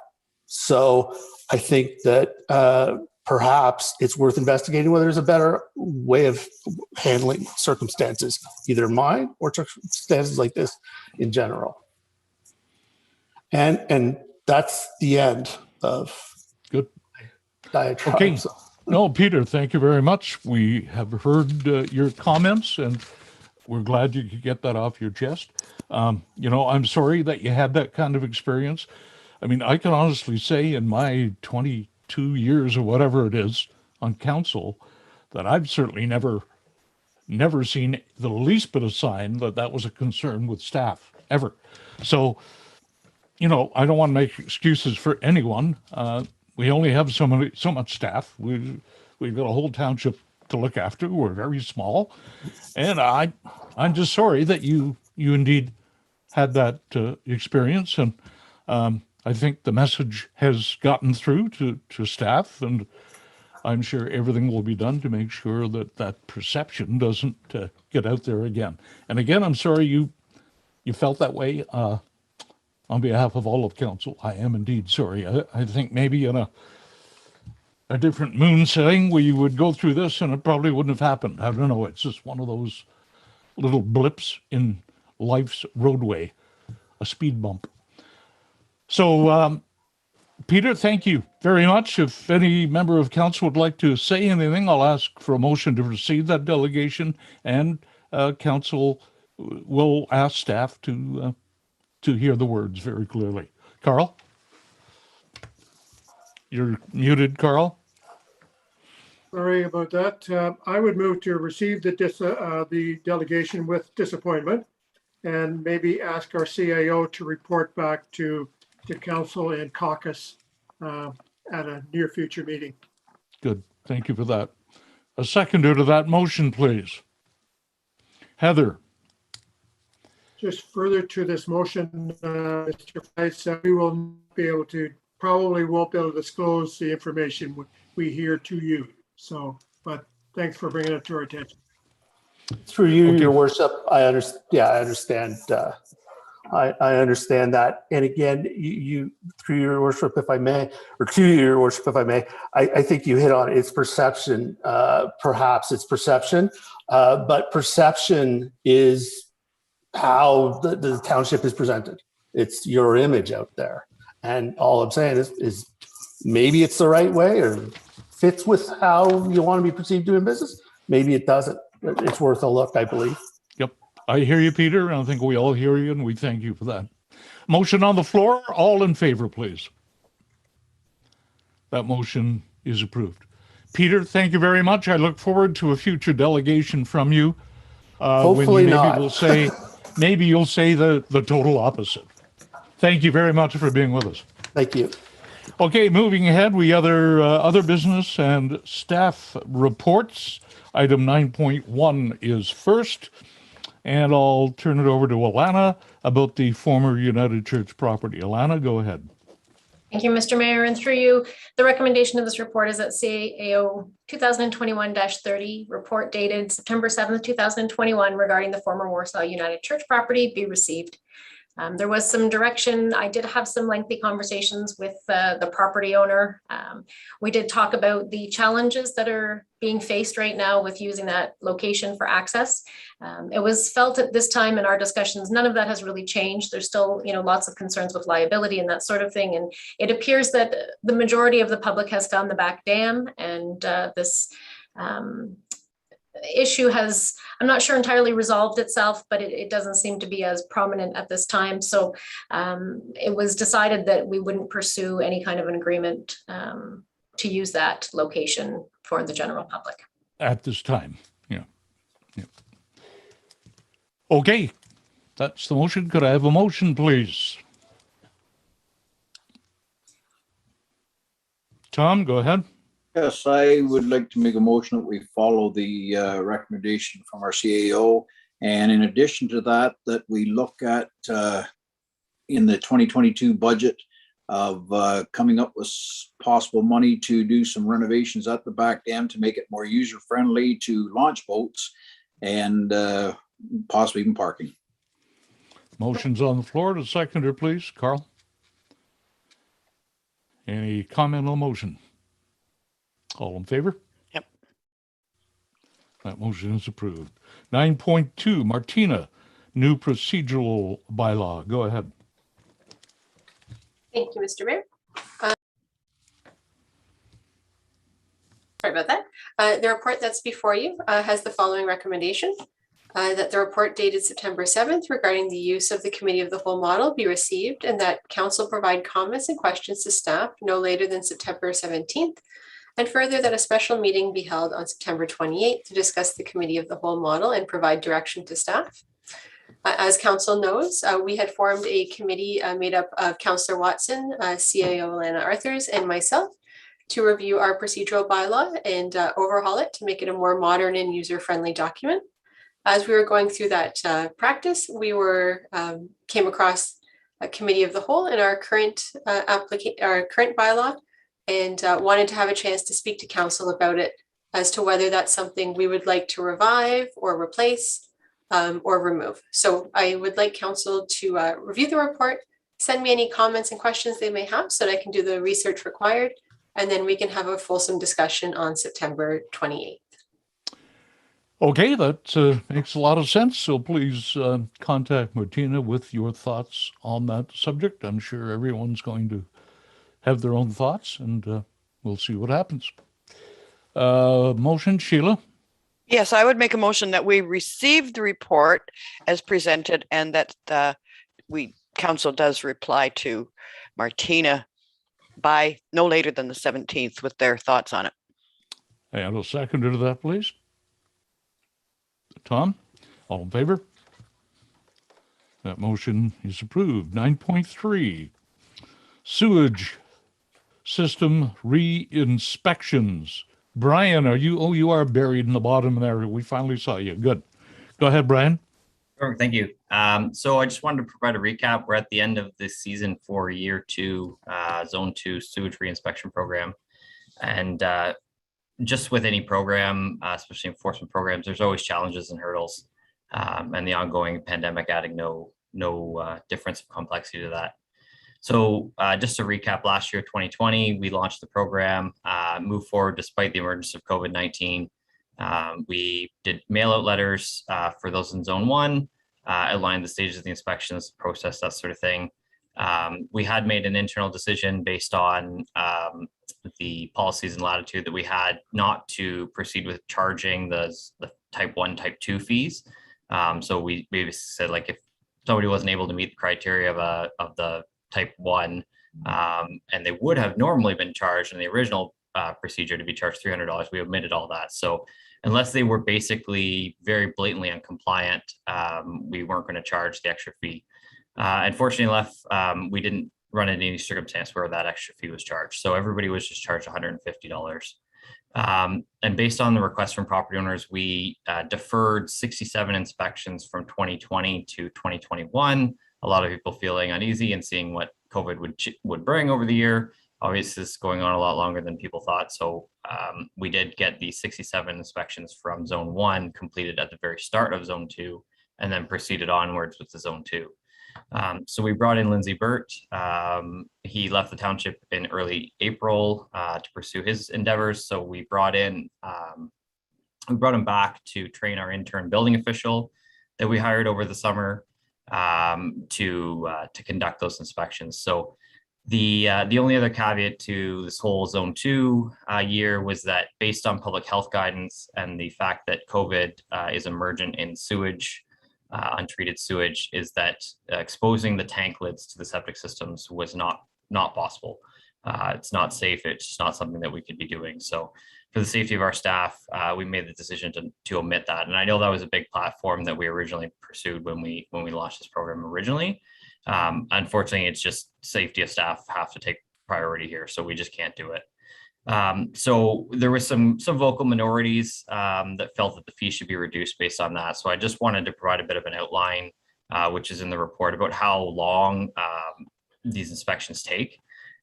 So if the lids were to be exposed and we inspected inside the tank, we would expect that portion of that inspection would take about 5 minutes in addition to. So not having exposed the lids basically cuts about 5 minutes off the total process. But based on all of the pre-work, the organizing, scheduling, the data management, all of that sort of stuff, and the closeouts, the actual on-site inspection process is about 10 minutes long. And that's an on average inspection time of how much time we're actually on boots on the ground on that property. Because there's also some people that complain that, oh, the process is like, why am I paying $150 when he's only here for 10 minutes? So, and I understand that concern, and I understand the perception of that. And it's unfortunate that a lot of people don't seem to understand how the whole process works and how that there's a lot more going on behind the scenes than I think a lot of people realize. But I'm happy to report that it was just a very vocal minority. Majority of the people that we have interacted with over the past 2 years have been extremely receptive of the program. And based on the statistics from this year, we conducted 291 inspections in Zone 2, plus the 67 from Zone 1. We determined 3 systems had minor failures resulting in repairs that needed to be done. And there was 1 system that was a major failure requiring complete replacement. So again, this program is proving its worth. We're demonstrating that there are unfortunately bad apples out there that are operating their systems negligently. You know, I wish we could say that that wasn't the case, but the data has proved 2 years in a row that we've seen a number of these systems. If I recall correctly, I believe it was 3 systems last year. So getting these systems addressed is certainly critical to the health of our community, the health of our ecosystems, and our drinking water quality. So based on the comments that we've received, plus just looking back at the program over the last 2 years, I think some people were caught off guard this year with a perceived lack of announcement because we had done the public meetings in 2019 in the fall and then rolled through to 2020. So a lot of those people were expecting the program. I think you add another year on top of that, people kind of forgot or weren't aware, or there's new people that have moved into the township, that sort of thing. So what I'd like to do is, especially encompassing with our new, much better website, I would like to set up a subpage through the building department's page for the septic reinspection program, which was already on the timeline to do. It just hasn't been done yet. So we'll get that organized, have everything on one page, prepare more content in terms of what to expect for the inspection, because we get a lot of the same questions over and over again, which we could definitely answer in advance through you know, like an FAQ or that sort of thing. Resources for people, just general septic information. It gives us a placeholder to put a lot of that septic maintenance stuff. And then I'd like to also do a pre-mail out. So around January, basically say, hey, you're in Zone 3 this year. Heads up, you're going to get an instruction letter in a couple months. It's going to outline what the requirements are. In the meantime, have a look at the website. Basically just a very, very friendly letter, because I think the first time people are getting this letter in March, April, May saying, hey, your heads up for inspection, it is a very lengthy letter and it can take some digesting. So I think doing a pre-mail out in January would certainly ease a lot of those concerns and allow people to call in with their criticisms and that sort of thing, and get that kind of, you know, get that sort of stuff out of the way before we move on to the reinspection program. So what I'd like to do, resolution recommendation that I have would be that this report be received, and that council authorize staff to carry on with the program moving into Zone 3 inspections for next year, on the basis that we provide that additional educational content prior to the spring of 2022. And I'd also just like to direct thanks to our intern building official for their work this past summer. Well, good, Brian. I think you addressed some of my concerns dead on. Communication, I think, has been the big problem. I'm not even blaming anybody, but I know recently I've had a couple of people contact me with that perception. What am I paying $150 for somebody to go in my backyard, put a pole in the ground, and then leave? I'd take exception to that. Well, we're not explaining it, I guess, thoroughly enough. So I think you're answering that. It's never good enough just to explain a little bit. You've got to explain a lot bit, and that's what we're into. Okay, Carl, and then Heather. I have a couple of questions. I guess for year one, there was a couple refusals to allow us on the property. I assume those was resolved and you were able to get on the property for a proper test of the units. All but one.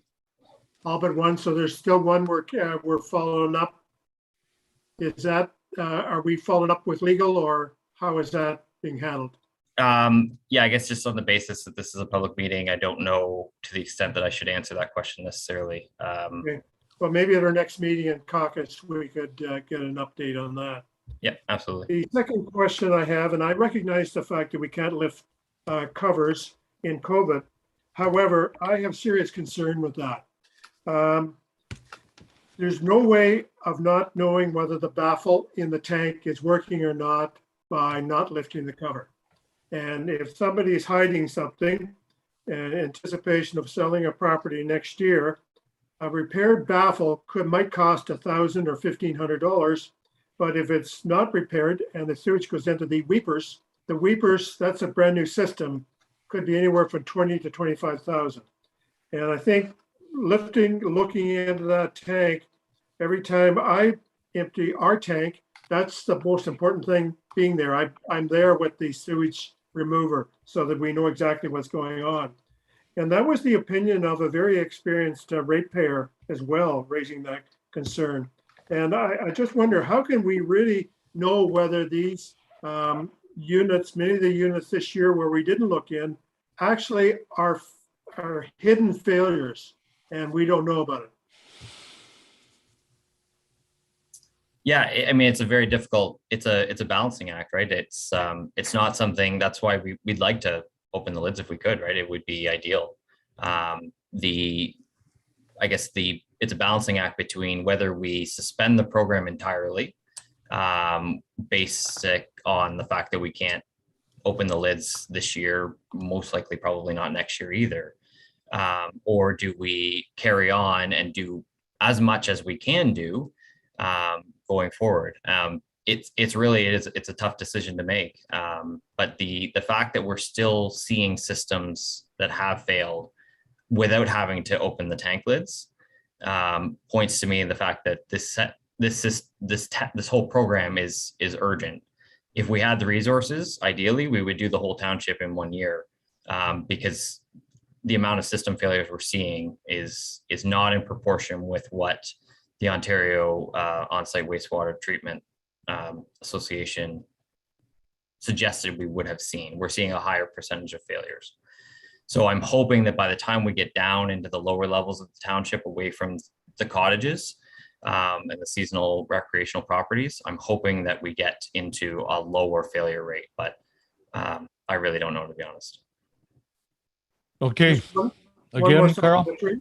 Would we not consider maybe deferring next year's until the last year, or make it an 11-year program rather than 10, or use PPE that our EMS people are using with protection of when a lid is. You're not going to, I think you're going to see a lot from standing up outside the hole to see whether the baffle is working or not. Has that been considered perhaps? Yeah, the risk of exposure from the health unit, there's no guidance. It's not an area where we have a lot of guidance in terms of what PPE would be appropriate. There is PPE requirements for wastewater treatment workers in municipal systems, but they're not physically as close to the sewage as you would be in a septic system. And unfortunately, there's no guidance directly for sewage system haulers, the pumpers. And I'm shocked that they're not wearing PPE, more PPE than they are, to be honest, because the risk of COVID in those tanks is significant, from my understanding. So, would it be worthwhile asking the health unit to give us a position on it? I guess that's up for council to determine. We've reached out with the public health unit on the basis of getting that recommendation initially, and that was what we received. But that is their job to represent us in that way. Okay, thank you, Carl. Heather, go ahead.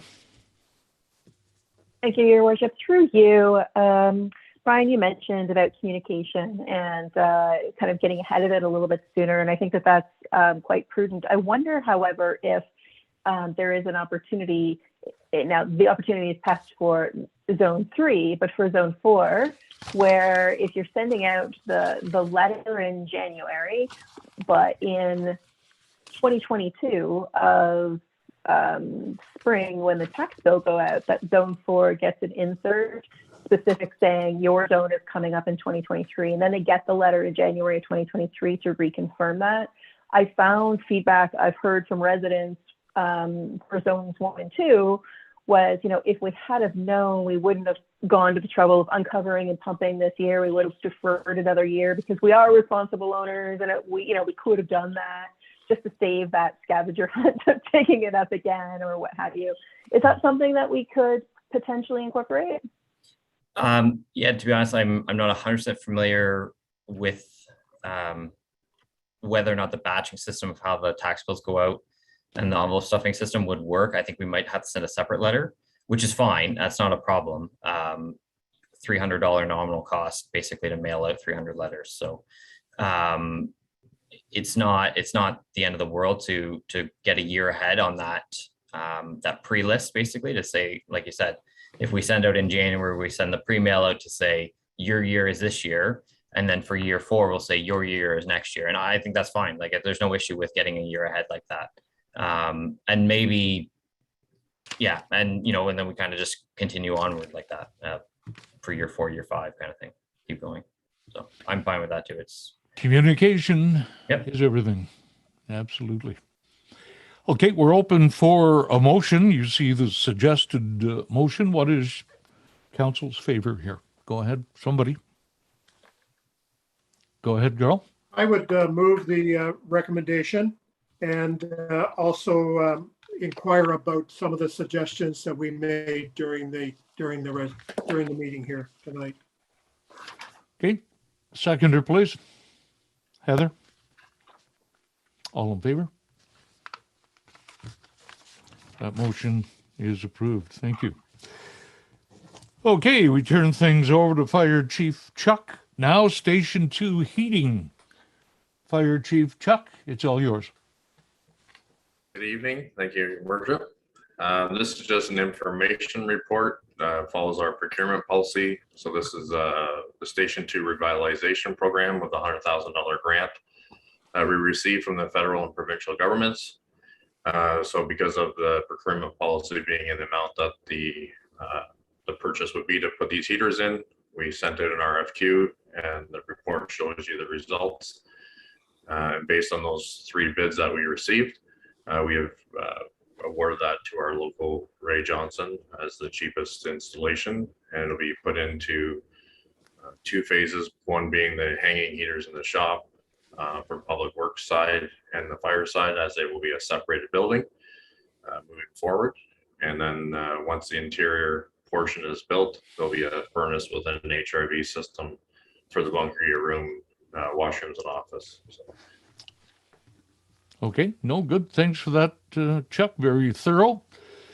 A motion, please. Or questions. If you have any questions, go ahead, Tom. Motion to receive the report with thanks. Seconder, please. Sheila. All in favor? That motion's approved. Chuck, thank you very much. Thank you.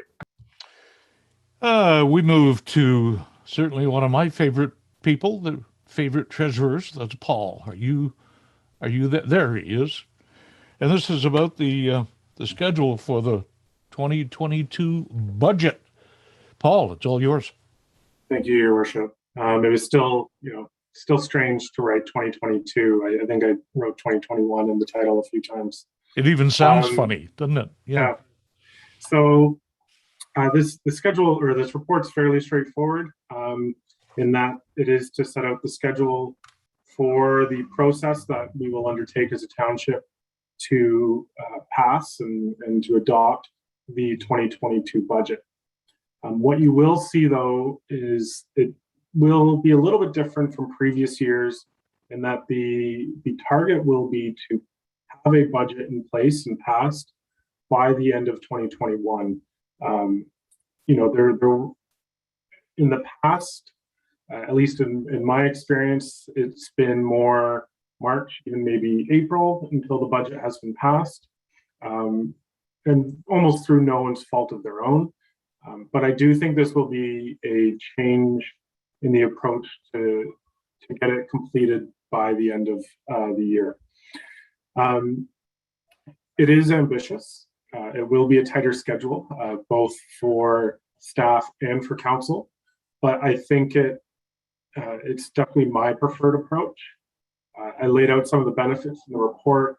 I think there's a mental aspect to it that staff starting January 1st know what their budget is, know what they have to spend, And the budget process is more than just numbers. There's a lot of business planning, business analysis that goes into the budget. And it allows us to, the calendar turns and it'll change our mindset to look forward into the next year and to be, to hit the ground running with those new business plans. The other benefit I see is being able to tender construction projects as early as possible. And therefore, once construction season begins, both our staff and anyone that we tender out to will be ready to go when it's convenient for them, instead of just being because we need to get the project done. There are two special meetings that will be set, November 16th and November 18th. I believe I've worked around county council and hunting season and a few other accommodations. So if there are any issues with any of the dates, please feel free to comment. We are flexible.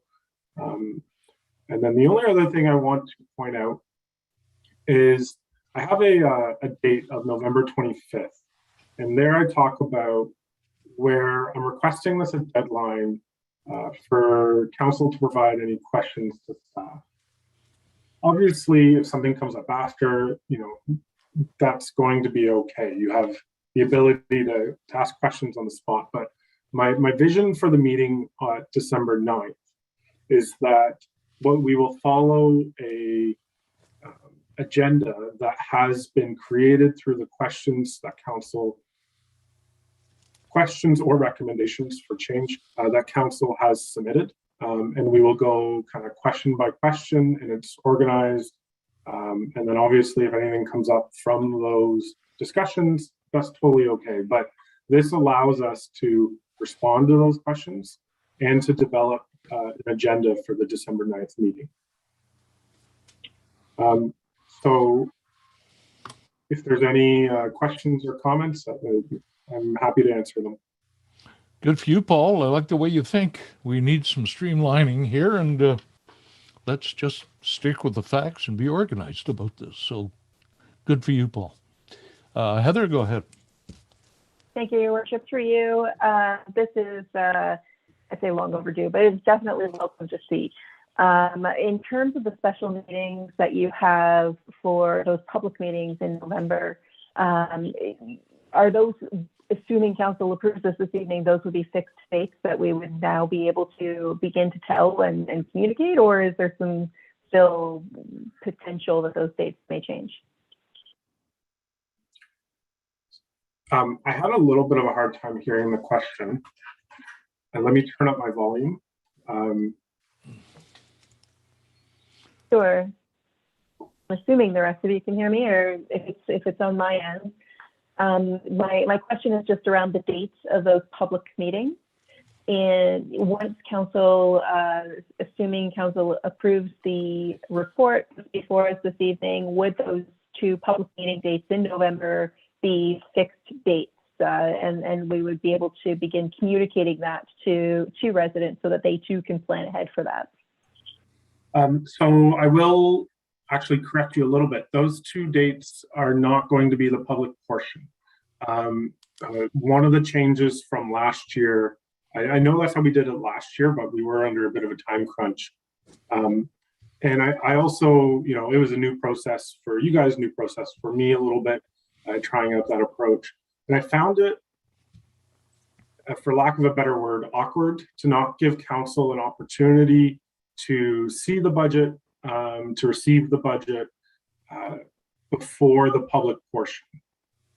So those, the meeting on November 16th and 18th, those are presentations to council and just special budget meetings. They are not the public portion.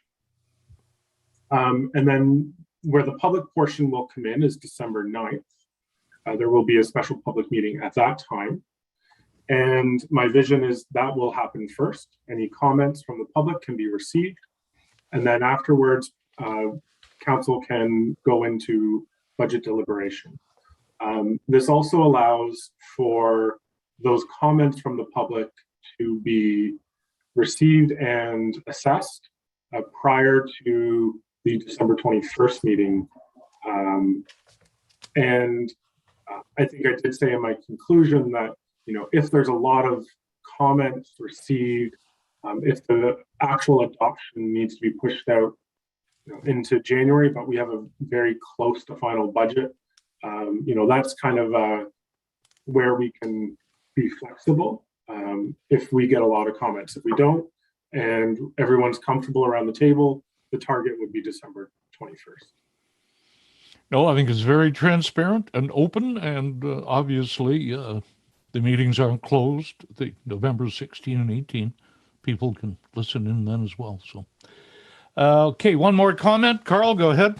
Yes, thank you very much, Paul. I like it. I just think I've been lobbying for this for years, so thank you very much. A couple things. The November 18th date is the Orca Day, Orca meeting that evening. It doesn't start till 5, so a 3 o'clock start would be fine, or even a 2 o'clock start that day would be fine. Also, it would be sure nice to have the material for those meetings at least a week in advance rather than just the Thursday before the meeting, if that's possible. That would be helpful, save us reading the budget in detail over a weekend. So, but I like the concept. I think it'll work. It's a great planning tool for staff, and I'm sure even though it'll put a lot of pressure on staff to come up with the forecast now, between now and November, or October, but it'll be worth it next year, I'm sure. Thank you. Excellent. Well done, Paul. I'd like to hear a motion then, please. Go ahead, Sheila. Thank you. I would make a motion that we follow the recommendation of the treasurer, and wherever possible, stick to the dates and leave the one date, November 18th, to possibly be discussed with the Orca meeting and the Orca representatives. Paul, did you want to clean that up a bit? I want to clean one thing up. The recommendation actually states the 9th and 10th. So that was how it was originally drafted when it got to Martina and she pointed out hunting season. Okay. Something I'm familiar with. So the recommendation actually does need to be cleaned up anyways, to at least say the 16th and 18th, and maybe even include the time. Yeah. So we'll work around that. And Okay. Heather, you're the seconder to that? Okay. Yep, I'll second that. All in favor? Motion's approved. Alana, go ahead. Just for clarity, is the rest of council okay with a 3 o'clock start? It might be easier if we start the same time those both days. And I think just for the resolution of council to have it approved in our council meeting schedule, we should just try to clean that up now if council is able to do that. Okay, I'll have to look at the calendar. What are the dates again? This November 16th and 18th, and we could move to the 3 o'clock start time. I don't think based on just the presentation, we would need more than 2 hours to allow for Deputy Mayor Moher to get to the Orca meeting. Okay, hold on. Okay, November. What November's again? Do it again, please. 16th and 18th.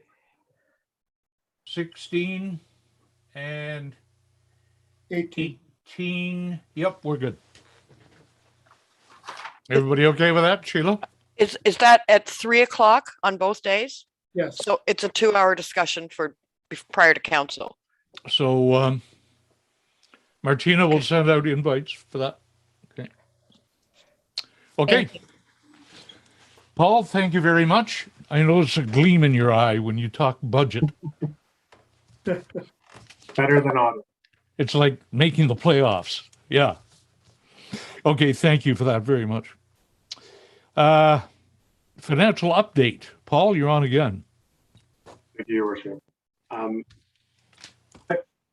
For this report, I know it's probably a new format than council has potentially received in the past. I wanted to provide council an update of key financial ongoings in the township without inundating you with an overly large amount of detail and line by line. So this is the format that I came up with, summarized by department, and essentially wherever there are larger than expected increases, I have attempted to provide an explanation to it. So with that, I will open up for any questions. The tough part with reports like this is there's always going to be a lag in the expenses and or even potentially some revenues that we may have incurred the expense, but we may not have received the invoice, or it may not have gone through the accounts payable process. There's multitude of factors why there could be that lag. And so it gets a little bit more difficult to forecast exactly where we're at August 31st. But this report does give you some insight into some of the more larger discrepancies from the budget. Okay, thanks, Paul. Carl, I think you had your hand up. Yes, I like it, Paul. It's a great way of doing it. It saves reading the 75 pages that we used to get. So I appreciate that very much. I wonder, and I know I recognize your comment of the monies or the expenses and revenues are not spent linearly. To save any hidden things that might sneak up, and I do like the notes that you put on there because it does answer many of the questions I might have at a public meeting like this. But is there any merit to including perhaps the same period for the previous year? Like, for example, on this report, which is August 31st, 2020, would there be any merit in that? Or I guess last year's August 30th, 1st would be include all the actuals, not necessarily the ones that we're waiting for. So maybe it could be misleading too. Yeah, it's a fair point. And it's something I can maybe look at and see how it looks. I think for one of the reasons you just outlined.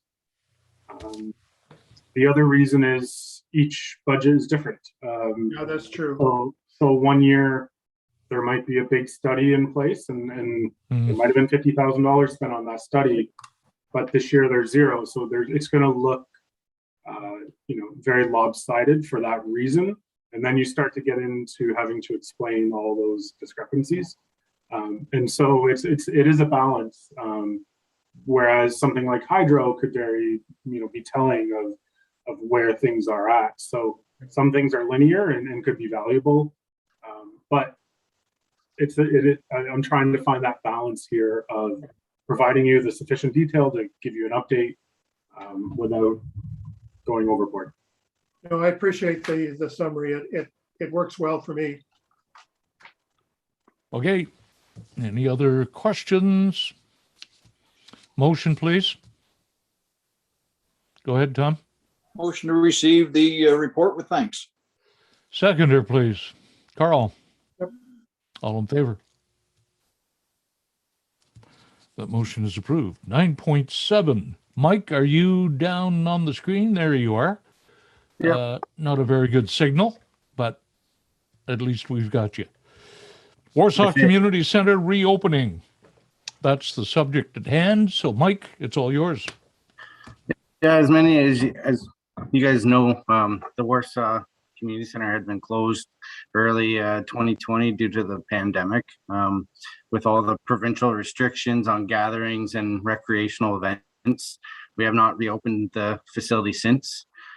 With the new season of the ice for the 2021-22, we've been getting a lot of requests for additional ice times from Peterborough users because of the North Crest Arena closing. I know in previous years, with Warsaw, we only had 35 hours in 2018, like averaged a week, 32 in 2019. With all the bookings that we have tentatively in place, we're looking at about 47 and a half hours per week for this upcoming season. We're looking to start the actual ice plan up tomorrow and have it ready for September 18th. I know I met with the CAO and the fire chief and the building inspector to go through some reopening procedures to make sure that we can do this safely for everybody. We do feel that we have a procedure in place and that we can achieve this goal. So I guess we're looking at reopening it and to accommodate all these extra requests that we've been receiving. We feel with our modified dressing and alternate dressing rooms that we'll be able to achieve this goal. The increase a week is about 12 to 15 hours over the previous years, which would bring an average of $1,500 to $2,000 plus taxes. So having said that, we're looking, the recommendation is that Recreation Facilities 2021-19 report dated September 7th, 2021 regarding Warsaw reopening be received and the council approves the reopening of the Warsaw Community Center. Happy to answer any questions. Good numbers in comparison to other years. I think that's good news under the circumstances. Alana, can I turn to you now that the subject is on the table?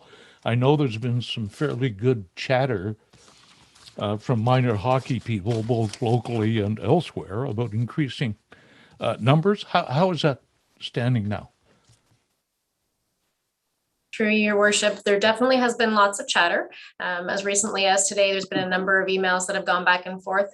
There is a meeting scheduled for Friday with Peterborough and Peterborough Public Health to try to determine whether or not we can accommodate some additional numbers. The hockey associations have provided somewhat of a proposal on how we're going to do that to enable the social distancing and try to adhere to the guidelines from Peterborough Public Health. So there's more to come, but that meeting has been upped from next week to this Friday to try to come to a resolution. Good, we're on that. Heather, I believe I saw your hand. Go ahead. Thank you, Your Worship. Through you, and Annie, just picking up on Alana's comment about the chatter, increasing occupancy on the ice. I think, in seeing the communication back and forth, I think if we can do whatever we can as a council to empower staff to allow them to go and get the capacity limits up so that users within our facility can use the facility safely, of course, notwithstanding any public health measures, making sure that they're met, of course. But has staff started to consider the impact of that, if that's where the request is coming in from at this point? Alana, Mike? Yeah, we've been looking at all the options. We do want to help out minor hockey the best we can. Warsaw is a little bit more challenging to accommodate those requests based on changing locations. I feel that we could possibly put a situation in place where games are alternated, whereas our dressing capacity has no problem facilitating a practice. It's just when you have an outside game, referees, everything, that's where it becomes a challenge. So we could possibly do some rotations for the dressing locations in Warsaw. Douro, on the other hand, should not see that issue as much. Just utilizing the harvest room as a secondary location. It's a lot bigger and it has more capacity than our secondary location in Warsaw. So we are looking at everything and we are trying to help out where we can with our minor hockey. I think it goes without saying, all of council are certainly supportive of doing whatever we can to make it easier for minor hockey. So I certainly don't think that's an issue. Let's do what indeed we can. Carl, you had your hand up. Yes, thank you, Mike, for the details, and it is encouraging to look at those numbers. What would the extra, I imagine the revenue projection for Douro is up as well. What would it be up on a weekly basis? You said 1,500 to 2,000 per week for Warsaw. What are we looking at Douro? Because I'm sure there's Peterborough teams that are looking for a place to use rather than driving all the way to Norwood, and it looks like some of them are driving to Norwood. So Yeah, absolutely. We've seen a big increase there too. In 2019, we had 57 hours on a weekly basis. 2020 was 46 and a half. And that was partly to do with all the pandemics restrictions in place. I think a lot of people weren't sure on if they wanted to rent or not. But in 2021, we have tentatively booked 67 hours per week. Good. okay, so it's up 10 hours, and Excellent. Yeah. and there'll be more. Potentially, Thank you. yes. Okay, Sure. thank you. Heather, you had another comment? Go ahead. Actually, Your Worship, I'm prepared to make a motion when you're ready to hear. So, Okay, Tom, go ahead. Yeah, just a quick comment. Like with all these extra hours, which is great, fantastic. I love to see it in both arenas, stuff like that. But it hasn't affected our local teams, like trying to, push them aside to accommodate somebody that's really, really stuck, stuff like that. Like, I mean, our local teams are our first priority. Yeah, no, absolutely. We followed our user bylaw, agreement bylaw, and all of our minor hockey got first choice of ice, then our local men's groups, and then so on outwards and then released it to the Peterborough areas. Good. That's what we want to hear. Heather, go ahead with your motion, please. thank you, Your Worship. I will move that we receive the report and proceed with the opening of the Warsaw Arena as outlined, and further allow up to 40 on-ice participants, providing that the Peterborough Public Health requirements are met. And support that concept. That's what you're saying? Yes. Yeah. Second to that motion, please. Sheila. All in favor? That motion is approved. Okay, 9.8. And Jake, are you there? You're going to take Mike's little square. Jake, are you there? There he is. This is the snow plowing contract for 21-22. Go ahead. Through you, Your Worship. In previous years, the snow plowing for various municipal locations was contracted out to a local independent contractor who provided us exceptional services throughout the years. We were advised by the contractor that they were no longer able to provide these services for us in the upcoming season and in the future. Staff issued a request for quotations, which we received 2 submissions. I provided a full the costing breakdown to council in this report. The cost per event is far exceeds what we have experienced in the past, and this is largely attributed to the cost for commercial insurance. Due to the lack of staff met and discussed some options, and due to the lack of inventory for equipment inventory, staffing needs, it was determined that most of the locations will have to be serviced by an outside contractor. However, the Public Works Department will manage the transfer station location and the sidewalk to the Warsaw School. All other locations will have to be contracted out. On that note, staff, due to the increase in cost, staff is not recommending that we proceed with the additional sidewalk removal that was requested for staff to revisit in a previous meeting. While it's difficult to determine the financial impact due to the fact that it is weather dependent, we will review the number of events for each location in the previous years. In the 2022 budget will reflect any increase cost. Should the 2021 budget be exceeded, we will be requesting a transfer of funds with a report to council. So the recommendation before you is that the Public Works Report 2021-27 dated September 7th, 21 regarding the snow plowing contract for the 2021-22 season be received, that council approve awarding the contract to First Call Property and Equipment Services for each of the 5 fire stations, the Douro Community Center, the Warsaw Community Center, and the Robert Johnson Trail parking lot for the 2021-22 season, and that staff be directed to bring back a report to council with potential cost savings options for snow plowing these locations and the additional provisional sidewalk options for the 2022-23 season. Okay, thank you, Jake. Very thorough. You've thought about all the angles for sure. Questions, comments for clarity on that report? Carl? I got a question, but I'll move the recommendation first. Okay, moved by Carl. Seconder, please. Seconder to the motion. Heather? Okay, speak to the motion, please. Yeah, the question was, it shows the one location as municipal office parking lot, and then the municipal lot adjacent, it's 2 lines down to 895 water. Maybe I'm missing something, but do we have 2 municipal lots, Jay?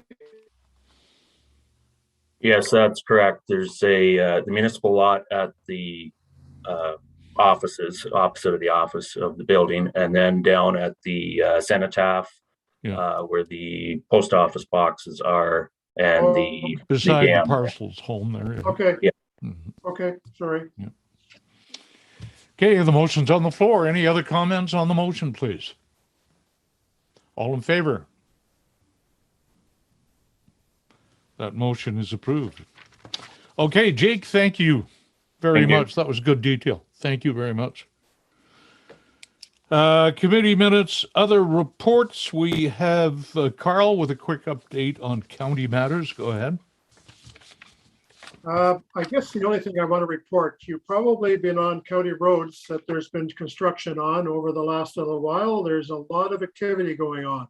So it's all over the place and there's a lot of work getting done, and that's good. And there was only one meeting in August, and I don't think there's anything else. There's anything else, Jay, that I should Not a whole lot. reporting It's on? been a good, a bit of a summer break for everyone, and we get back to action tomorrow. Yep. Okay, could we receive that thorough report?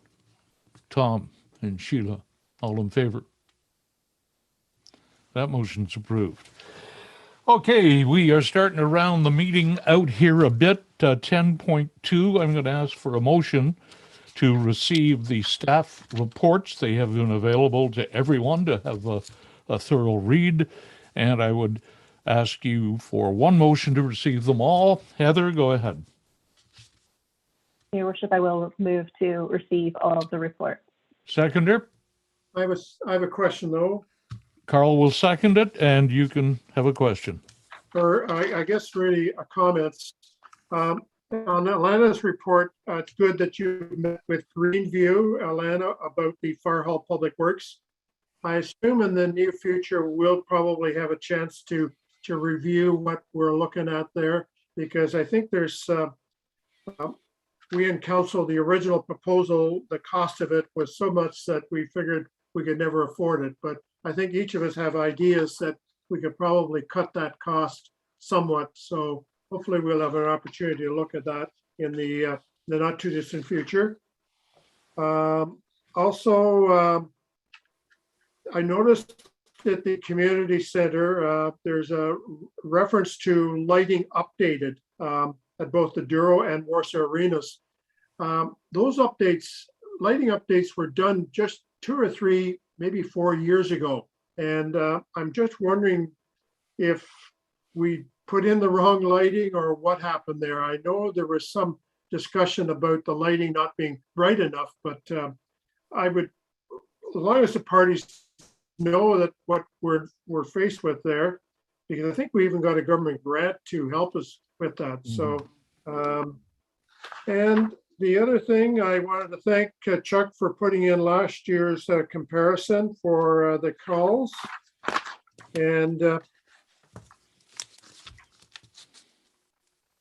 also, Jake's got away, but I just want to thank the work that's being done in our own roads throughout the township has been noticed big time by our ratepayers. So thank you very much for both Jake and his staff for moving forward on many projects, and that's very positive, and we're getting good feedback from the ratepayers. So thank you, Carl. And Alana, this lighting situation, I'm a little confused. Is it maintenance? It's not a total new lighting thing. We did that with all the LEDs, so I'm sure you can look into that.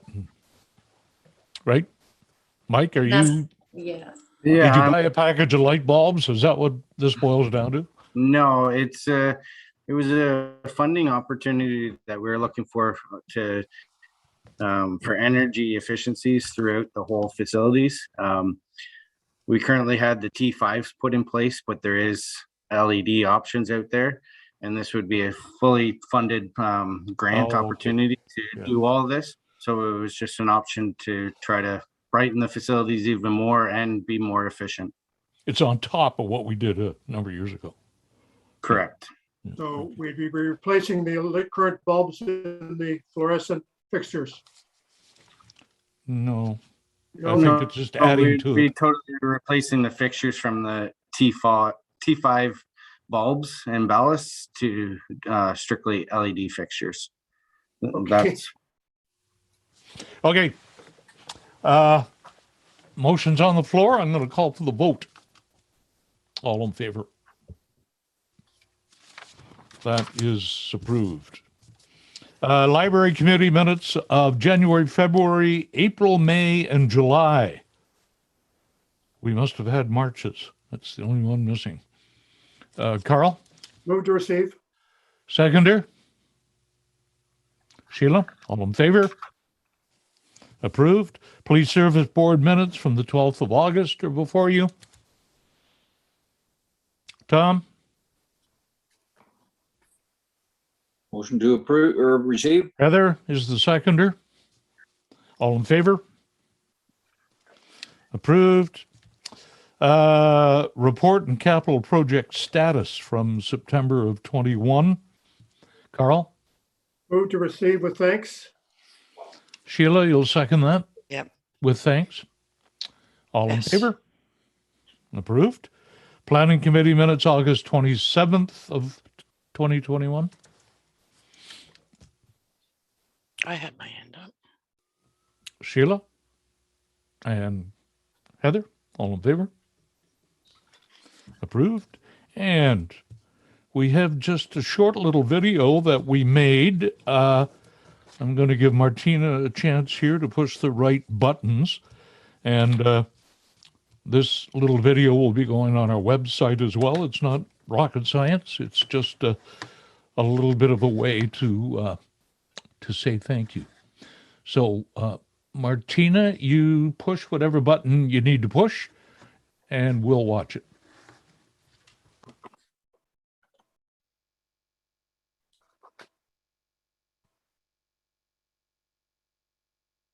And the Warsaw Lions Club. This past August, I put out a simple call for help after discovering that a member of our community was coming home after a very lengthy stay in the hospital. There was a very real need for a wheelchair ramp. Well, within a week or two, our service clubs came to the rescue with the money and the manpower to build the ramp.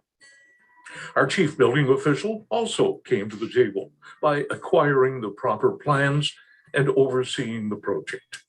In no time at all, the ramp was built, resulting in a happy ending for everyone. This is just another example of the community spirit coming alive when you need them. We should all be proud to live in a community that cares about one another. The Township of Douro-Dummer. Thank you. Okay, that was it. Just a short video. We're going to put it on our webpage and just what we said in the video. Thank you for caring about someone who needs a helping hand. So that's why we live here. Thank you very much for that. Bylaws, Martina, we have, I believe, 2, do we? Go ahead. Through you, Mr. Mayor. The first bylaw is bylaw 2021-52. This is to assume a parcel into the township road system. This is based on a request from Brian Bartlett from quite a few months ago. He wanted to extend the road through the unopened road allowance so he could access his lot. He has now gone through that whole process. He's done all of the upgrades. They've been approved by our manager of public works. We've received the survey. It has now been registered appropriately, and so we can now bring it into the road system. Okay, that's it for the bylaws. Carl is going to make the... I got a comment. And Sheila, you'll second it. Go ahead with your comment, Carl. Yep, I took a drive down that road. Excellent road construction. So Jake could maybe hire him to do other roads when required. Good job. Any other comments on the motion? All in favor? That motion is approved. Okay, we move ahead to action items. I'm going to try to do things a little... Through you, Mr. Mayor, we did miss the last bylaw, 2021. Oh, sorry, 11.3. Go ahead. Sorry, Martina. No, sorry, I should have brought it up at the same time. So this is a bylaw to officially appoint Don to his position as building inspector by law enforcement officer. Okay, good. Tom and Heather, all in favor? That bylaw is approved. Okay, correspondent action items. I believe this is with Councillor Watson. Unless you want to do that one separately, we indeed will do that separately so she can leave the meeting. 12.1 through 12.6. You've had it in the package. Everyone's been aware of them. I'd like one motion to receive them. And if anyone wants to support anyone, you can do that separately. So one motion, please, to receive 12.1 to 12.6. Sheila and Heather. Okay, all in favor? Oh. Okay. They are received. Is there anyone want to pull one out and support? Go ahead, Carl. I just wondered, the 12.2 and 12.3, have staff got any comments on, we have got any issues with impact that we should support that resolution of Perth County?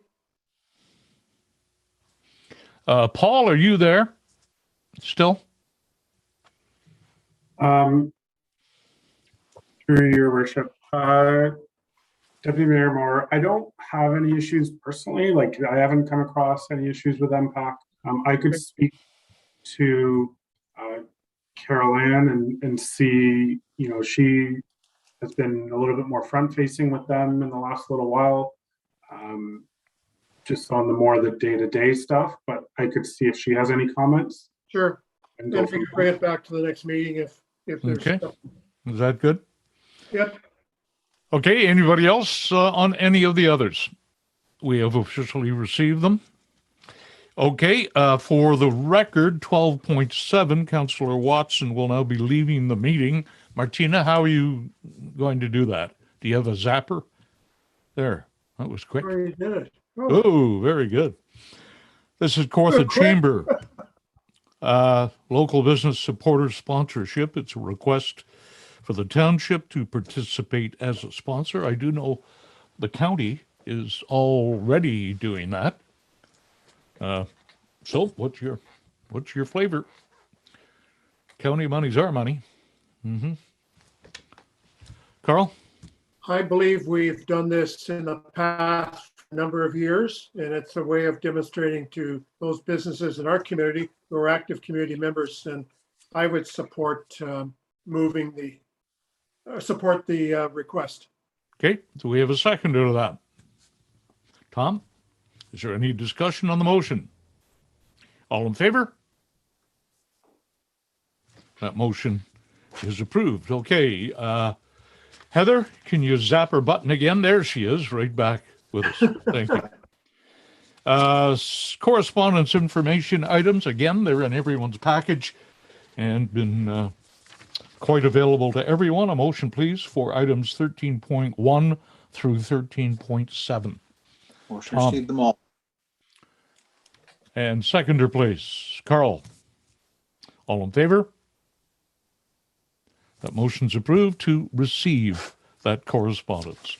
Accounts up to August 20th. A motion, please. Go ahead, Heather. Your worship, I will move to receive. Heather is receiving and approving the accounts. Receiving them? Are they not We already usually paid? approve the accounts. Yep. Mm-hmm. You're not Okay. approving them. You're just receiving. Well, no, just procedural matter. I believe they've already been paid, Your Worship. And, Well, I think we and officially, Your Worship, I think we officially receive and approve the accounts. Okay, well, if that's the case, then I will declare pecuniary interest on the item. If it's a procedural matter, as I have clients who are represented on the account. So if Okay, we're that's fine. approving Anybody those else like to payments- make that motion then, please? Carl? Yep. And Sheila? All in favor? Motion is approved. And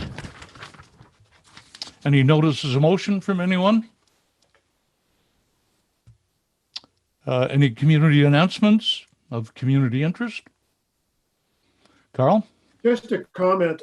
It looks like Dr. McGregor only saw Councillor Watson at the BPA meeting. We were all there, were we not? Well, it's the way it works, isn't it? Yeah, okay. Okay, I did no surely closed try to- session. Confirming bylaw 2021-55. Tom, Sheila, all in favor? And motion to adjourn. Carl, Heather, all in favor?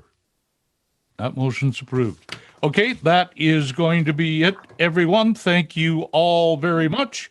Please stay safe, and we'll see you in a couple of weeks.